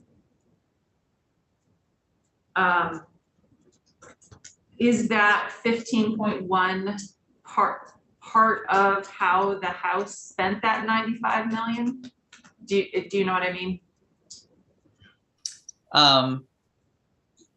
I think yes. Although the 15 million here is an ongoing expense, Right. Just as a reminder, and so in a way, yes, the 15 million here in line 19 is taking out of that surplus, but it's not a one-time appropriation in the same way that, say, 14A is, or that line 32 is here. You could, what, 2 years ago, we paid 6.9 in teacher's pension. And then it went up to 37.6, which was the big hike. And then this year with the agreement in pensions, that's gone down. And but the 7.8 reflects what that line's gone down. But then we picked up a new obligation, that's the teachers' healthcare basically at 15.1. So we're paying about $40 million for, which comes out to about 34, 35 million than we did 2 years ago for pensions. The big jump was 2 years ago when we went from 6.9 to 37, and that was, I was told, because of the underperformance of the investments. But there was a big hit that year, and then we picked up another 15 this year. And I was told part of that 7.8 was because of the switch in who pays how much. The teachers are paying a larger percentage, so we're the employer, and that went down. But then the OPEB got moved in here too. So we saved almost 8, but we lost 15 in the balance. Okay. That's right. And madam, if I could just add one thing to that line 18A, that contributions and COLA benefit, the savings here is 7.8 this year, but those contributions are scaling up over the next 3 years, such that the net between 18A and 19 is probably something like 4 out 3 years from now. So what you're seeing, the 7.8 here is the first year, but there's a ramp up until you get to that 3rd year. So the ongoing new net in the ed fund is about 4-ish million. Okay, so that's going to decrease over the next few years because it's a ramp in. Okay. All right. So I guess I'll let Julia continue. Yeah. That's fine. I think we're down to revenue surplus or deficit. Yeah, so moving on down to lines 31A, this is that additional, well, line 31, that was that additional reserve that was set aside last year for OPEB. And then the line 31A is being taken out of that additional reserve. So this is the one case where it's not what Senator Pearson was talking about earlier. It's saying there was the 14 million set aside last year, then 13.3 is being used, which leaves a remainder of 0.7 for that additional reserve from last year captured in line 31. Okay. And then finally, line 32, this is that additional reserve that was set aside for universal school meals. It was 36 million. This was before we had finalized the cost estimate when they moved on the yield bill. So as you've heard in testimony already, the estimated cost for FY23 is 29 million, which of course leaves a 7 million of that 36 that's not necessarily needed for universal school meals in FY23 based on our estimates. Okay. If we just say 36.29 for school meals, we're not going to do it. If we do the 36, how much in what we've called reserve one-time money is left? Is that the 1.5 million? So if we do the school meals, we have less than $2 million in what we've been calling one-time money. No, because there's 7 million, because it's 7 million over, right? Yeah, well, yeah, if we keep that reserve, if we So we'll have, if we take 7 out of there, we've got 8.5, 9 million. They also put $36 million into the tax reduction, so. Yes, well, I'm looking at one time. They're doing it with one time, but if we're agreed that school meals is a good thing and everybody thinks we should feed kids, then we could fund it rather than do the tax reduction and have the money to clean up. And I'm trying to think of a way we can create some kind of a sinking fund for school maintenance, construction. We're gonna have to start dealing with this pretty soon, so. Can I ask a question? Yeah. This is based on a snapshot of time, March 17th, but we've since had a new, hasn't there been an April estimate, April revenue? I thought I read that we thought that the ed fund was up even a little bit more. So I think what you're referring to is the overall revenue update based. We track revenues as they come in for fiscal year 22 on a monthly basis. Okay. And the ed fund relative to the forecast is a little bit above its monthly targets. But for the purposes of doing the yield bill and the ed fund, we don't look at that overage ever when we're building the It's like a budget. Yeah. It's set on the rates agreed to in January. So what I'm trying to understand is the way we've been talking about this, as it maybe you heard, it's been confusing to me. And so if we passed just exactly what the House is, we just concurred here.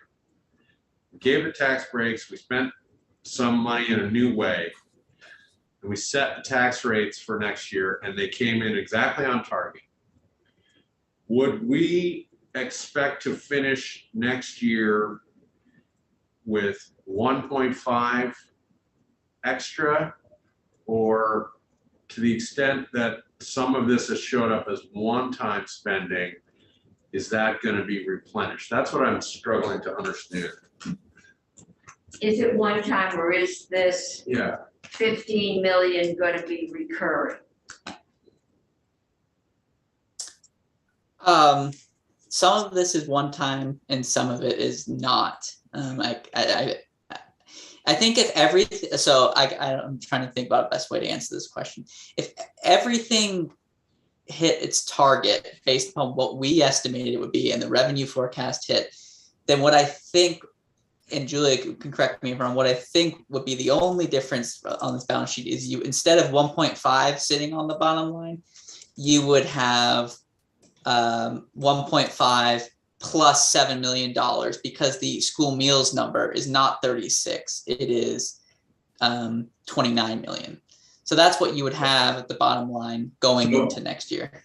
Yeah, so in that way, it is surplus money because we're not setting the tax rate to raise the 29 million again.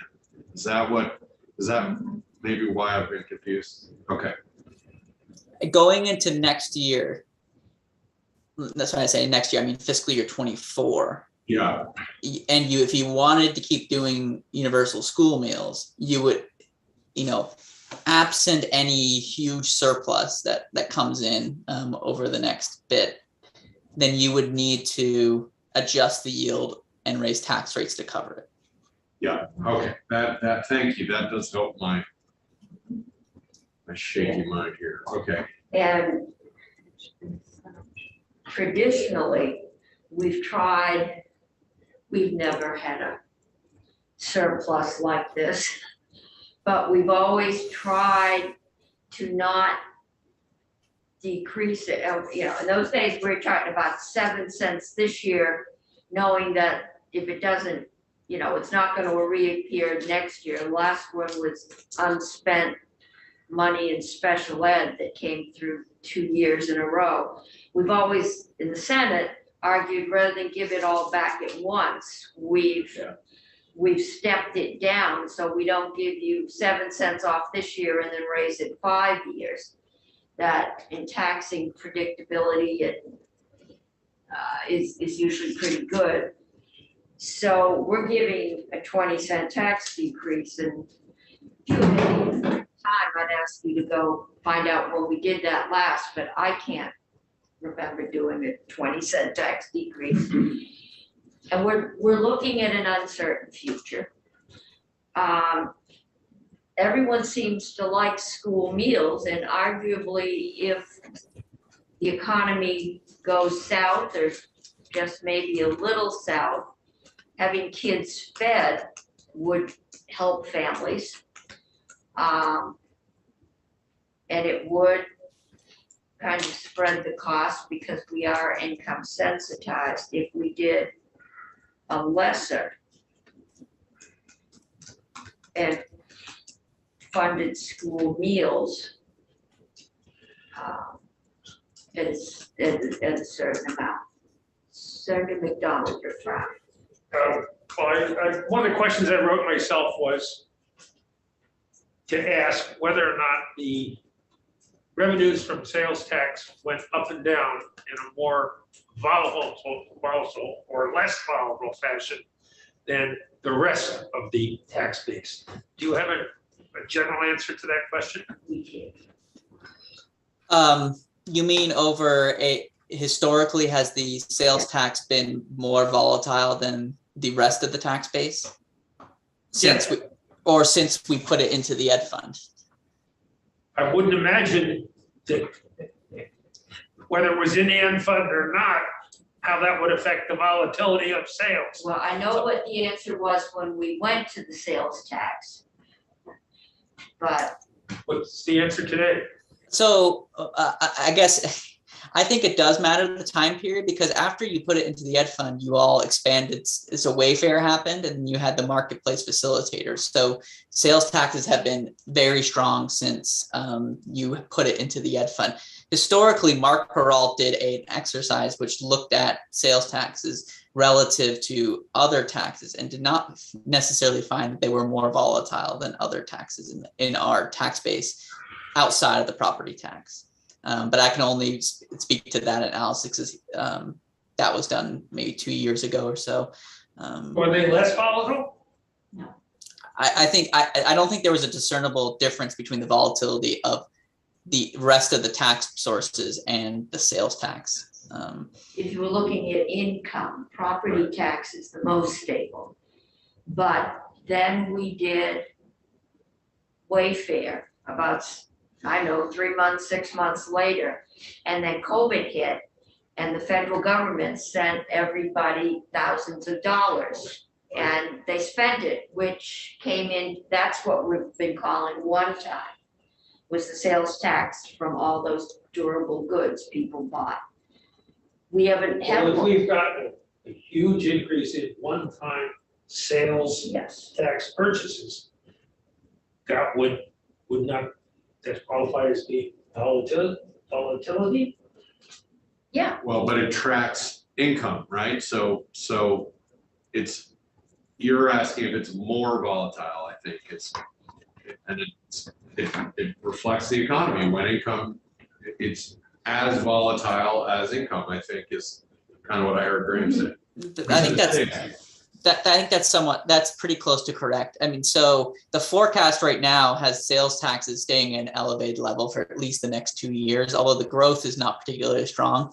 But that is also the case in the income tax. That's the same forecast. So if the question is whether the sales tax are volatile in and of itself, I mean, I think that's a separate question from, is it more volatile than, say, the income tax? And what Mark Peralt looked at was the second question and found that it was not necessarily more volatile. But exercises like that are very difficult to do, as Madam Chair said, because there have been so many policy changes in the interim. You all have changed the sales tax base quite a bit over the past 10 years in Vermont. And so isolating sort of the volatility absent policy changes is pretty difficult. And so I have learned that sales taxes and income taxes go up and down at essentially the same rates. Do they peak at the same time? Or do sales taxes peak a year ahead, 8 months ahead, 6 months ahead of one, or do they trail by 4 months, 5 months? Probably 6 something months? we need to ask. That's what I'm asking. No, I think that might be for the economist. Yeah, the economist might be able to answer that question. I can look at the data that happened around the recession to see if sales taxes was, declined quicker than income, but I don't know the answer off the top of my head. But I would be curious, if that might help us understand year-to-year challenges. Well, if the other thing to remember is that until we went to the sales tax, the ed fund was protected from all those swings. There was a mandated input from the general fund, and it had an inflationary factor. And the budget committee was required to put that in. So schools have been protected. They are not protected now. Except for the several years when the mandate to put that money in had a notwithstanding clause, and it didn't get put in. Okay, And the base was recalculated. the base was, that was an agreement. Yes. Oh, yes, yeah. Okay, I'm all just, right. All I'm saying now is there is none of that. If you don't buy things, the schools pay the price, Well, or the property tax. or pay the price, well, yes. it's just yesterday, Yeah. one of our committee members suggested a particular tax revenue source, we might not withstand it and send it somewhere else. So What? those possibilities are always there. Okay, right now, we've got to do with what we've got to deal with. And I'm asking, and I'm hoping to get an answer of what we're dealing with after Graham checks on whether they peak at the same time. Thank you, guys. I have a feeling if you look in Tom Cavet's budget, revenue book he gives us, that there's a graph, because there's a graph for everything. Excellent, All right, good place to look. yes. Could Senator I- Pierce. I don't know, if I'd like Julia or Graham, I'd appreciate just quick understanding of lines 20 through 26, because I think we skipped over that, and they're huge numbers, and could you just help me understand what's going on here? Sure, I'll let Julia cover that one. Sure. So lines 20 through 26. 22 through 26, so it's the roof, Allocation. it's a surplus, I guess. Yeah, so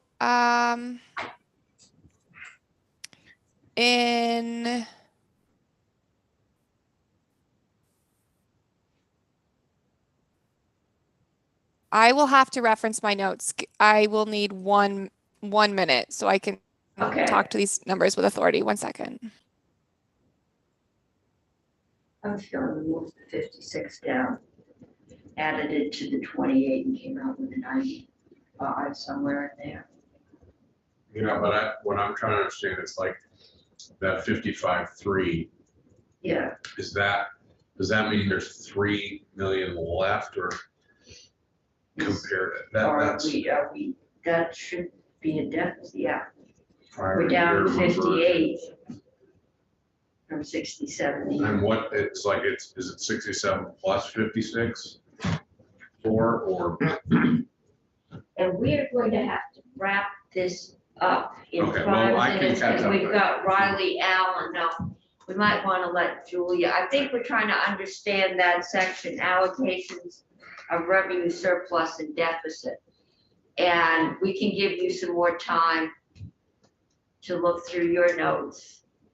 I think we're trying to understand, this gets confusing because we had 95 on the bottom line when we started out, and we've got 1.5.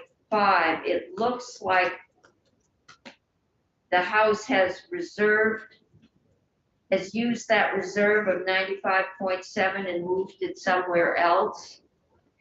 It's gone up to prior year unreserved, unallocated. We we started out with 95.7 on the bottom line, and by the time the house got finished, we had 1.5. Yeah, perhaps I can. Oh, I sorry, I didn't mean to cut Julie off, but maybe I can put this another way for the committee. Is basically, if you look at lines 10 through 21 here, those are the yellow lines. There are bills that the House is including in sort of their new appropriations. Okay. After you account for all of those yellow lines, and you account for the fact that school spending is 5.4%, then what you're left over with is about $72 million.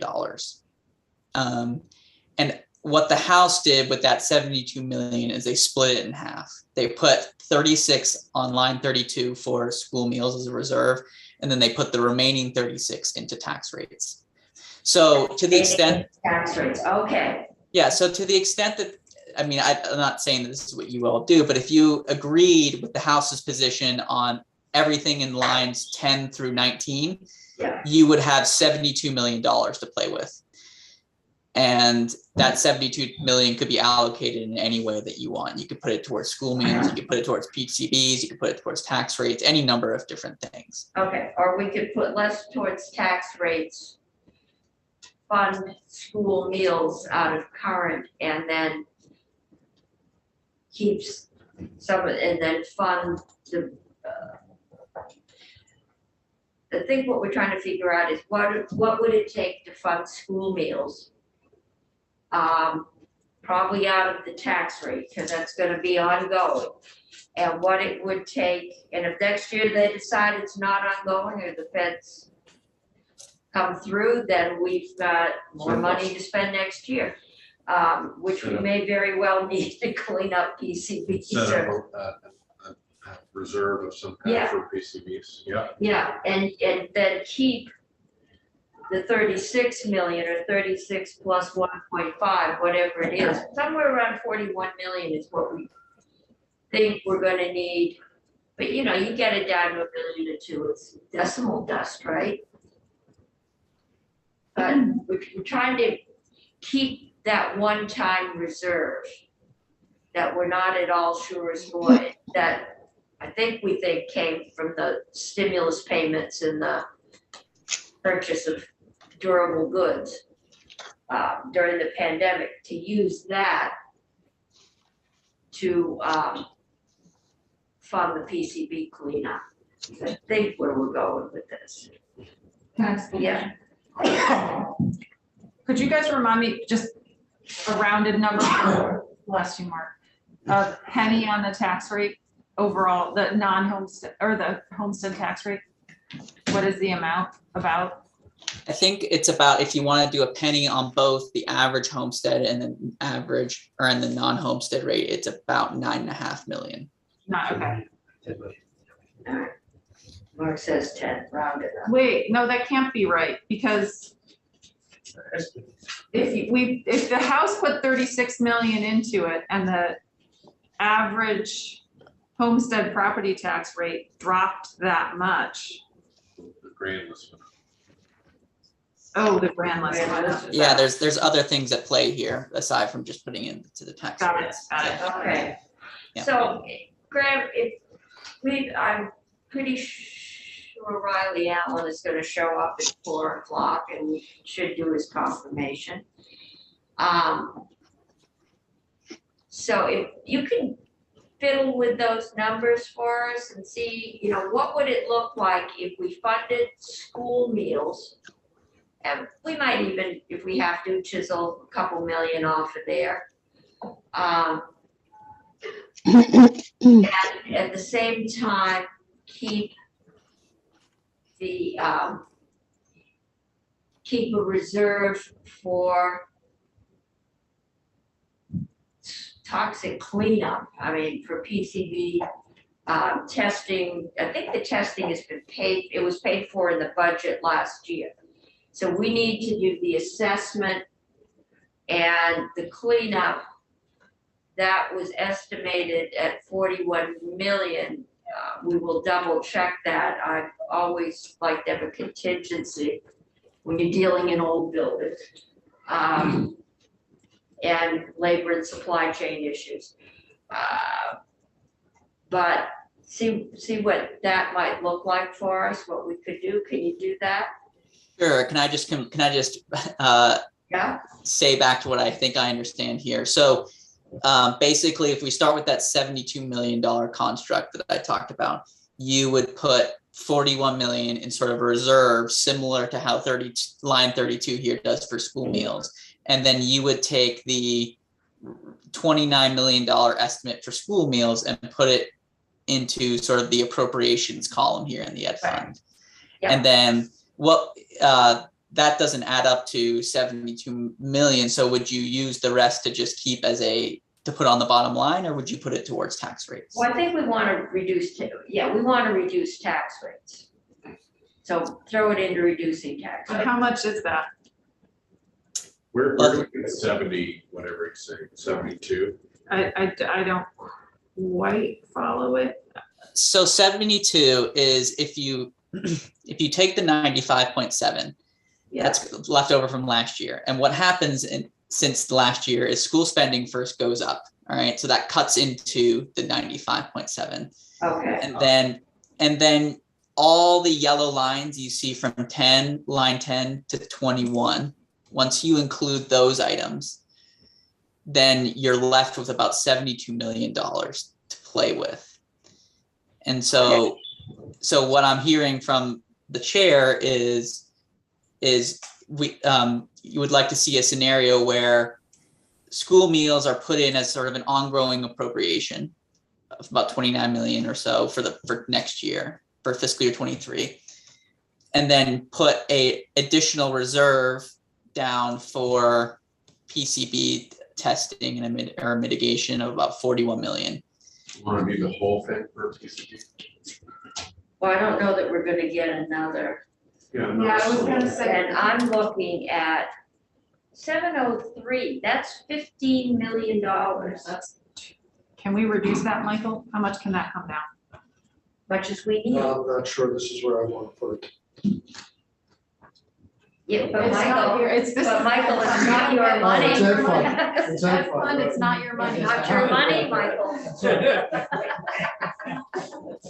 Oh. So, I'm on to you, buddy. I know more about that Probably, than you do. I mean, my feeling on that, I haven't talked to Randy about it. I just don't think they can build that many houses. in Yeah, the that's- well, I know. Well, it's not even for housing, it's for the continuing ed.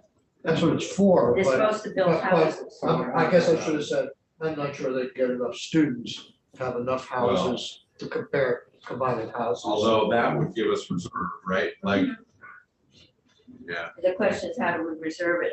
If you're gonna build anything, well, Habitat for Humanity's problem is they can't find any land they can afford to buy. And it's Let's not go down this rabbit no, hole. we're not going down the rabbit hole. We need to, I think, we Rather know what we than- need to hear. I guess I just don't understand in terms of meals, is the idea to reduce the savings in property tax reduction? Or is it coming down to surplus? Or is that the same? I think meals is reducing the reduction in the tax rate. And can I just say one thing about sorry, Graham, let me just say one thing. For the PCB mitigation testing assessment, I do think we should get those numbers right, because there is 3 separate We things. will have, But yes. there's also the issue of school facilities and that sort of thing coming down. So I'm wondering if but they're all school facility related. There's the PCB, Oh, yeah. there's the ventilation We're gonna have that to do Senator that. Perchlik is interested in, plus the school facilities just in general. And I'm just wondering if we could create a reserve fund that would be for school facilities that is, that might allow us to set aside a larger amount to start that funding source I've been for a longer thinking term. about it. Right now, PCBs is the one that's got everybody yeah, up and but more anxious. general. But yes, But I think I've told both leadership and folks, I think we need a summer study by somebody, we need a study to say, okay, we have not funded anything except in emergencies in schools. Our newest schools are 60 years old. We need to start thinking about, it used to be bonded money. Right, so, And- but now we have this money, so if we could put aside 50 million even, if we can get that, then, Okay, but I don't think we have 50. well, it depends on this, Oh, I can't. CTE thing, we can, Well, I mean, and how much we depends on- reduce the tax rate, It and also also all depends, this. yeah, I and mean, it just seems like now is the time to start this, having a fund. well, I think we need to, yeah, that needs further discussion. It's one reason also not to give a huge drop in the tax rate, because that Exactly. grand list could come down Right, just about as fast as it's gone up, and we're cushioned. We've got about 3 years of it going up, and then we'll have we do a 3-year average, but we need to have some more discussion, but at this point, I'm gonna try and we have Riley Allen on Under the. Cummings, this is Faith. You actually have H 489 next. I see that, but I was thinking if we have a commissioner hanging out there, we don't. He's coming at 420. He's coming at 4:20. Okay, I'm working off the other one. The non-updated, because I haven't found the updated one Madam yet. Chair, just quickly before we Yeah. move on, I want to just make sure that Graham knows, and maybe Julia knows what we're looking for on our next iteration of this sheet. Because I'm not sure I could describe it, but Graham listens better than I do. So let me, I feel like a waiter reading back what I heard. And if you want that medium rare or well done. You're dressed like we're at a fine restaurant, Graham, so that's. All right, what I have here written down is you would like to see 29 million for school meals put as an ongoing appropriation within the education fund. You would like to see an additional reserve set aside of approximately 41 million or so for PCB mitigation or just general school facilities. And then that leaves you with about so assuming that you want to do, everything that's in yellow on this existing sheet. So that includes, the 15 million for CTEs, et cetera. Assuming you want to do that, then that leaves about $2 million extra left over that you could either leave on the bottom line or put towards tax rates. That means we spent all of that 36 that the House gives to tax rates? If you do PCBs plus 29 million in the ed fund, yes. Okay.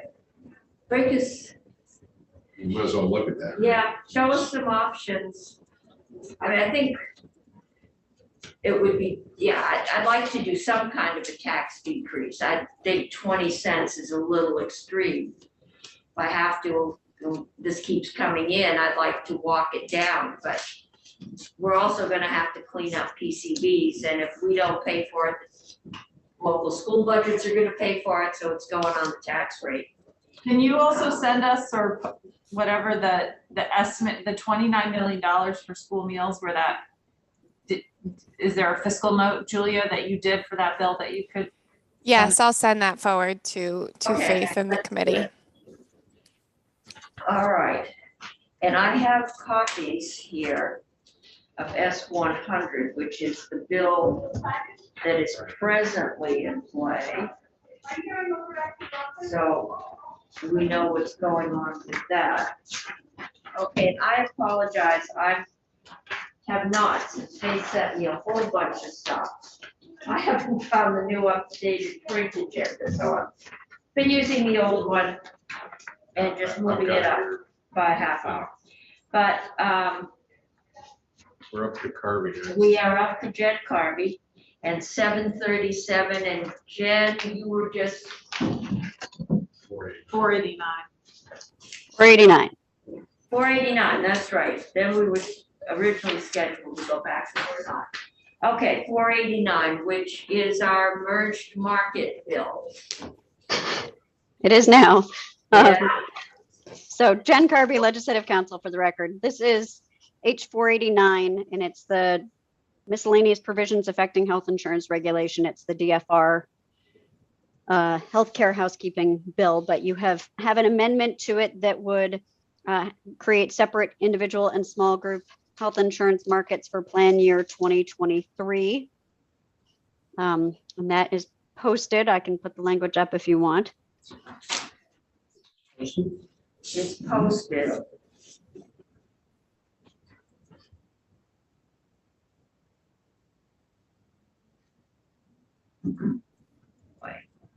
I've got as passed by House.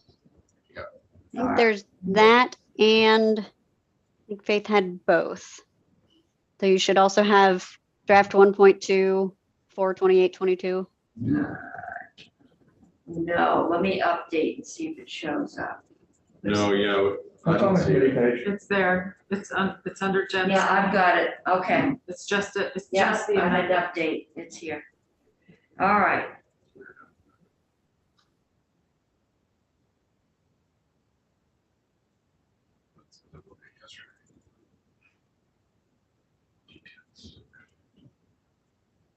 Okay, so it's that section 9 that we Right. are adding. Exactly. It would be a new section 9. It uses this, it's based on the same language as last year, but we talked about taking out the purpose section. So I did that. So we just have the definitions and then saying, notwithstanding any provision of our kind of merged market statute to the contrary, for plan year 2023, a registered carrier shall offer separate plans to individuals and families in the individual market and to small employers in the small group market. Apply community rating to determine the premiums for their individual market plan separately from the premiums for the small group market plans, and file separate premiums with the Green Mountain Care Board for the individual and small group plans. And then it renumbers section 9 as section 10. There was some talk about continuing a pilot program thrown out. Do we have to phrase it that way to make the feds? No, I'm not sure I would describe it as a pilot, but it is something that is being done. That's the first time I'd heard it, but. Right, it's something that's being done for a limited period of time. It was going to be 1 year now, it's 2 years. I don't think you have to call it a pilot unless sometimes we call things pilot if you want to test something out before making it more broadly applicable. I don't think that really is relevant here. Okay. We want to test out my patience. Yes, there's been a lot, Jen, made of the volatility and how the feds don't like us changing our mind a few times. And you may not know this, but any idea if last time we indicated, hey, we're doing this for a year, or did we just indicate we're switching to an unmerged market? Good question. I don't know the answer. I'm happy to check in with the folks who would have made that in the administration, who probably would have made that request. It occurs to me that we're doing this in the name of not being changing, and it's probably trivial, and we won't get the answer in time, but I just was curious. So Madam Chair, at the end, if we're talking about the merge marker, you said, go find the money, Michael, and I tried. I immediately thought. Okay, I'm back on school construction. I'll just refocus. Okay, sorry. No. I keep telling you to find money. Merge and no merge. And one idea was circulating around was to find $2 million to hope. From the ad fund? No, I was joking. Oh, you're now back. That's what I. I thought we were talking about merge It has and been a long unmerged. day. So did you find the money, Michael?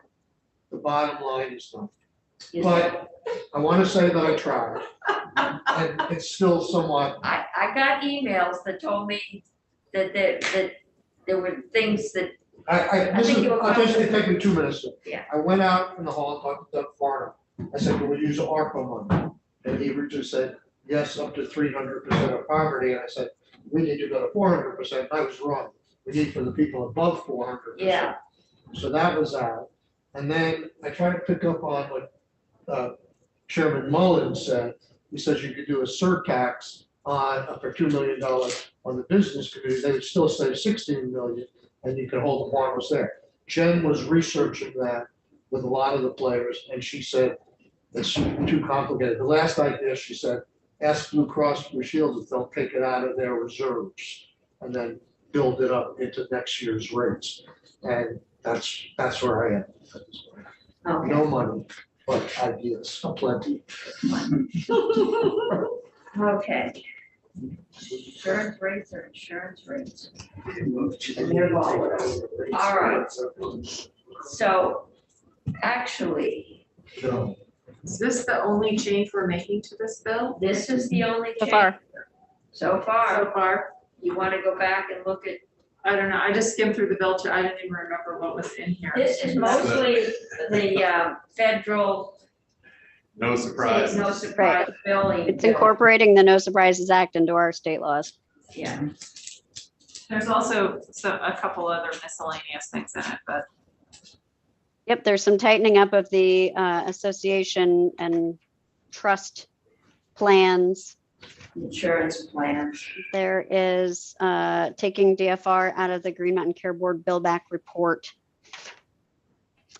And there's that health insurance parity and residential care for youth, children and youth working group. Okay, what you is, can't have a miscellaneous bill without a working group in it. absolutely not. What is the taking DFR out of the bill back? It's the report. There's an annual bill back report requirement, and because there had been some overlap in the use of the bill back, it was a requirement on both the Green Mountain Care Board and DFR to report to the appropriations committees about how they use bill back. But it's really about the Green Mountain Care Board's bill back authority that DFR isn't part of anymore. So it didn't make sense to refer to DFR there. And I had an email asking us to do something with bill back in miscellaneous tax. And I knew there were issues with appropriations. The auditor was concerned because Green Mountain Power was not filling the full authorized Green Mountain Care Board, right. amount to the carriers, and that meant that the general fund was paying a larger share. Appropriations wasn't interested in it, and she said when she brought it up in money chairs, neither was House Ways and Means interested in it. And I think it's a little more complicated than it may appear, and I'm not sure we've got time at this point. It's one of those things that I think's been bouncing around since the fall, and no one has really figured out how to deal with it. We can deal with it or try. But, so all this bill says is About bill back, it's literally just striking out Department of Financial Regulation. Shall report to. Right. Yeah, so it's just the that the report. DFR isn't part of the report anymore because they're not part of the bill back process at all anymore. Right, they're not part of this bill back process. It's housekeeping. Yes. Okay. Senator Pearson, I did get an answer from the very on the spot folks at in the administration. So apparently when we switched to the unmerged market, we just told the feds we were switching to an unmerged. You have to be one or the other, and it can't be time limited. So we just said we're now switching to unmerged. But apparently we also noted that the rationale was related to the availability of the ARPA subsidy in 2022. So we didn't literally say we're doing this for 1 year, but we said we're doing this because ARPA subsidies are available for 22. Okay, thank you. Okay. And if we're gonna vote on this, Yeah. the same as yesterday, I need to have Senator Gray. Shall I go get? Yeah. Tell him Well, I just to think come so. in and say yes and go home. Why don't Don't you you, dare tell him to say no and Some of go. us would have honored the. why don't you lobby him on the way back, Pearson? It's always the fun of sitting next to Senator Doyle. Wake him up for the. I voted right before.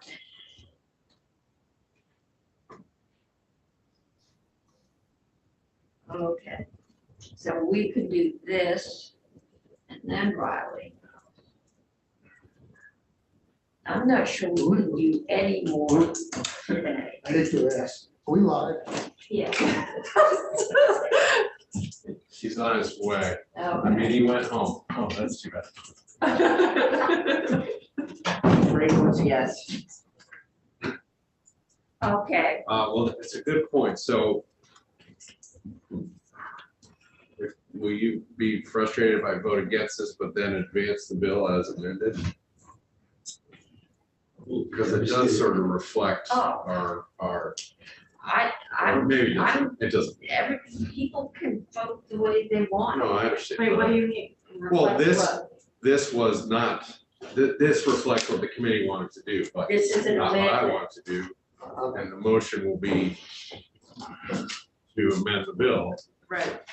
with And this. then, So I sort of, yeah. Good question. I should have asked what the question. okay, This health insurance.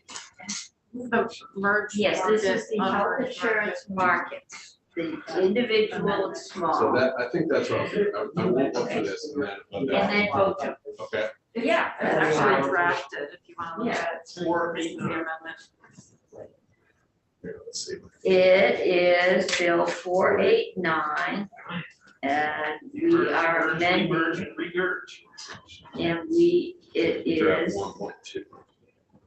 But first we have to vote to amend, yes. yes, The net effect of the amendment, as I understand it, is to continue to do what we're doing right now for another year. Yes. Unmerged. the unmerged two markets. Alright. And that is what I need an amendment to, a motion to amend, Move that we amend H 489, draft 1.2, dated 4/28/22, timestamp 9:04 a.m. I'm sorry, it's one number one. Sorry. Draft 1.2. Yes. 4/28/2022, and 9:04 a.m. okay, and that adds section 9, separated individual and small group markets for plan year 2023. And that would keep them unmerged for one more year. Okay, further discussion. Could I just ask Jen, so by calling out the 2023 individual market plans, does that mean we have a default back to merging? Yes, there is no authority to offer separate plans or file separate premiums or do separate community rating beyond 2023. Thank you. So anybody who's here next year gets to do this Yes. all over again. Yeah. I didn't There keep are swearing. I no learned pinky swearing nobody, in this committee. Evidently. nobody keeps their promises, so why do it? All right. Further discussion, Senator Bray has moved the amendment. All those in favor, raise your hands. Okay, I've got 1, 2, 3, 4. All those opposed? I have 3. The amendment carries 4-3. Now I need a motion to approve H 489 as amended. So moved. Senator Bray moves. Further discussion? If not, all those in favor, raise your hand.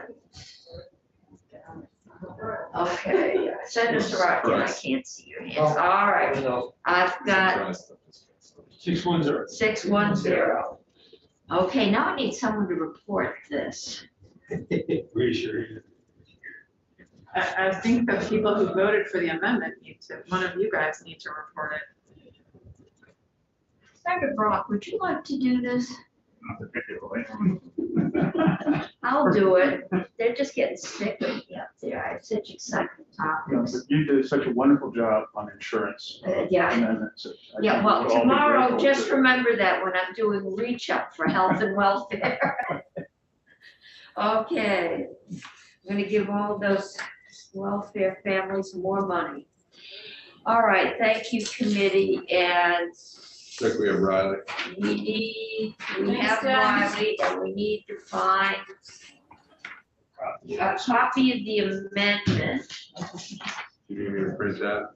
Well, yeah, can you I print that? printed, Senator Cummings, Yes. I printed copies of the amendment. So we have copies of the amendment up there, and I'll leave it to Senator McDonald to find the original bill. That's probably S-400. Oh, these are all the- Oh, no, 49, that's, Do we have 9:04 a.m. okay. Riley's resume? He sent it to Senator Patience. Gray, but Ahead of us once again. Mr. Allen, did you send your resume to Faith Oh, so the whole committee could see it? Excuse me, no, I think I just sent it to Senator Bray, so I'm happy. That's who we, I'm your reporter. he's the reporter, but we saw the illustrious state you were being appointed to, and we decided we would all talk to you in person. Some of us have known you for many years. Right. Some of us not so long. So why don't you give us a brief resume of your history in and out of state government? I think mostly in. And then why you would like to be on the PUC board. Well, thanks for the opportunity. Did you want me to just start by kind of outlining things, or did you want me to try to grab my resume and send it to Faith? No,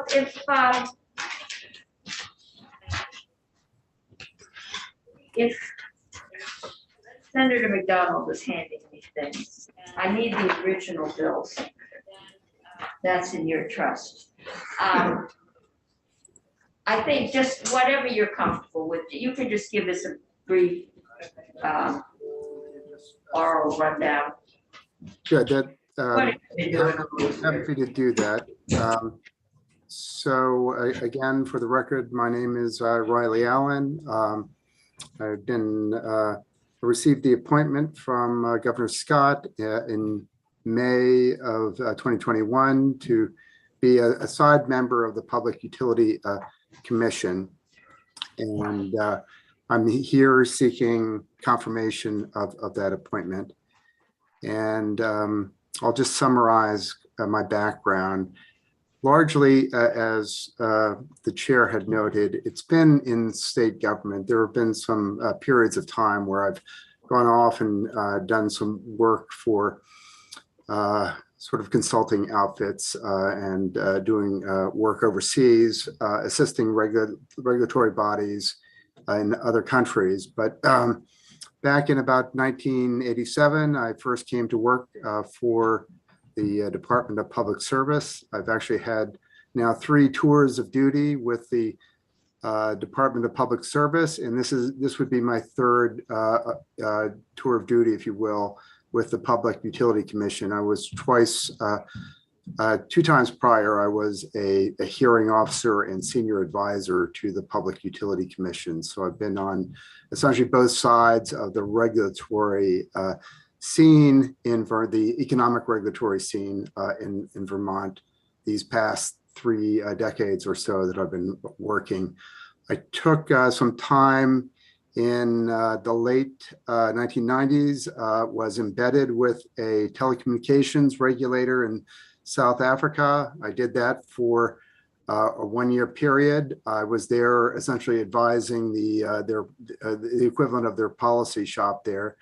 I came back and worked for the Public Utility Commission. Then I received an appointment doing a regional project in Southern Africa, a 14-country regional project, assisting with the establishment of new telecommunications regulatory bodies in Southern Africa. That was a USAID project. I was officially working for an organization called Internews. In 2010, I left a position with the Public Utility Commission to be the Global Research Manager for the Regulatory Assistance Project. I worked for the Regulatory Assistance Project for about 7 years, and then came back and was appointed Deputy Commissioner of the Department of Public Service in 2017, and I remained in that position until the appointment that I received last year. I have a master's degree in economics and a BA in economics. Okay, committee, any questions? Just in general or about his background? In general? Oh, okay. Yeah. Okay, Senator Hardy. Thank you, Mr. Allen. I have two questions. One, moving from sort of staff roles into being a commissioner is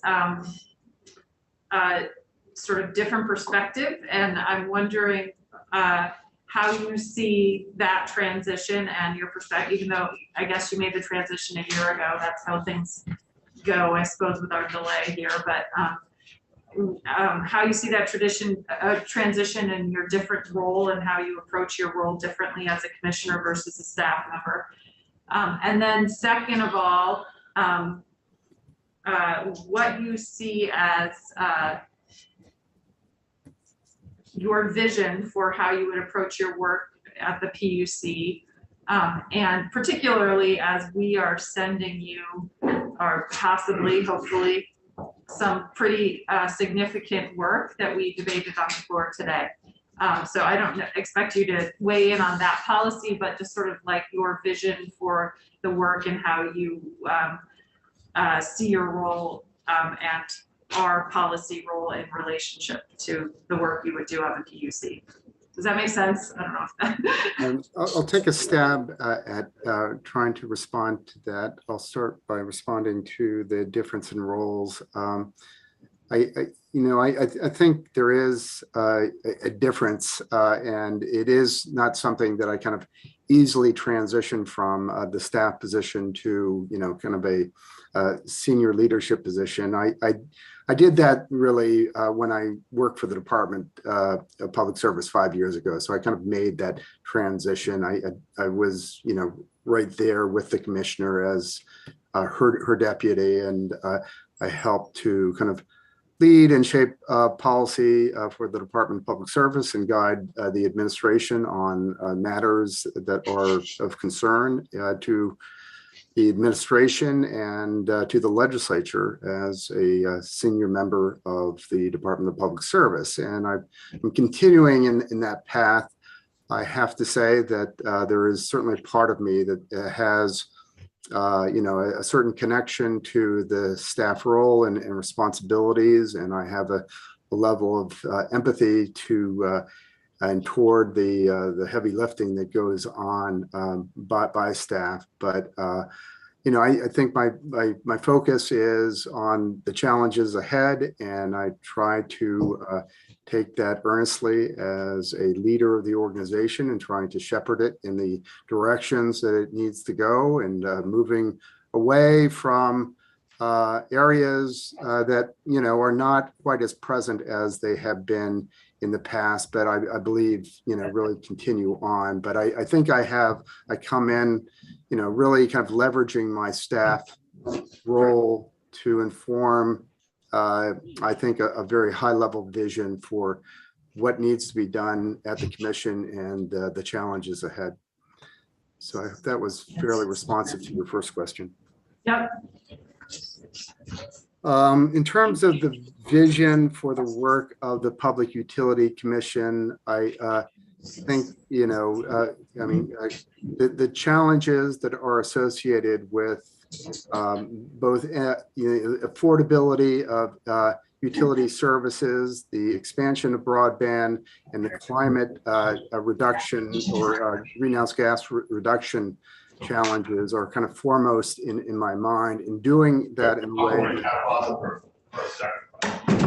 doing that in a way that, really balances, the collective ambition of the state with, cost-effective and affordable strategies that I think reinforce and actually can kind of help further the carbon or greenhouse gas reduction pathways that we're pursuing. So I think those are major and important. I embrace them. I have, through my decades of experience, I think I have insights into how to do that in a way that is affordable and respectful of the many affected interests that are out there.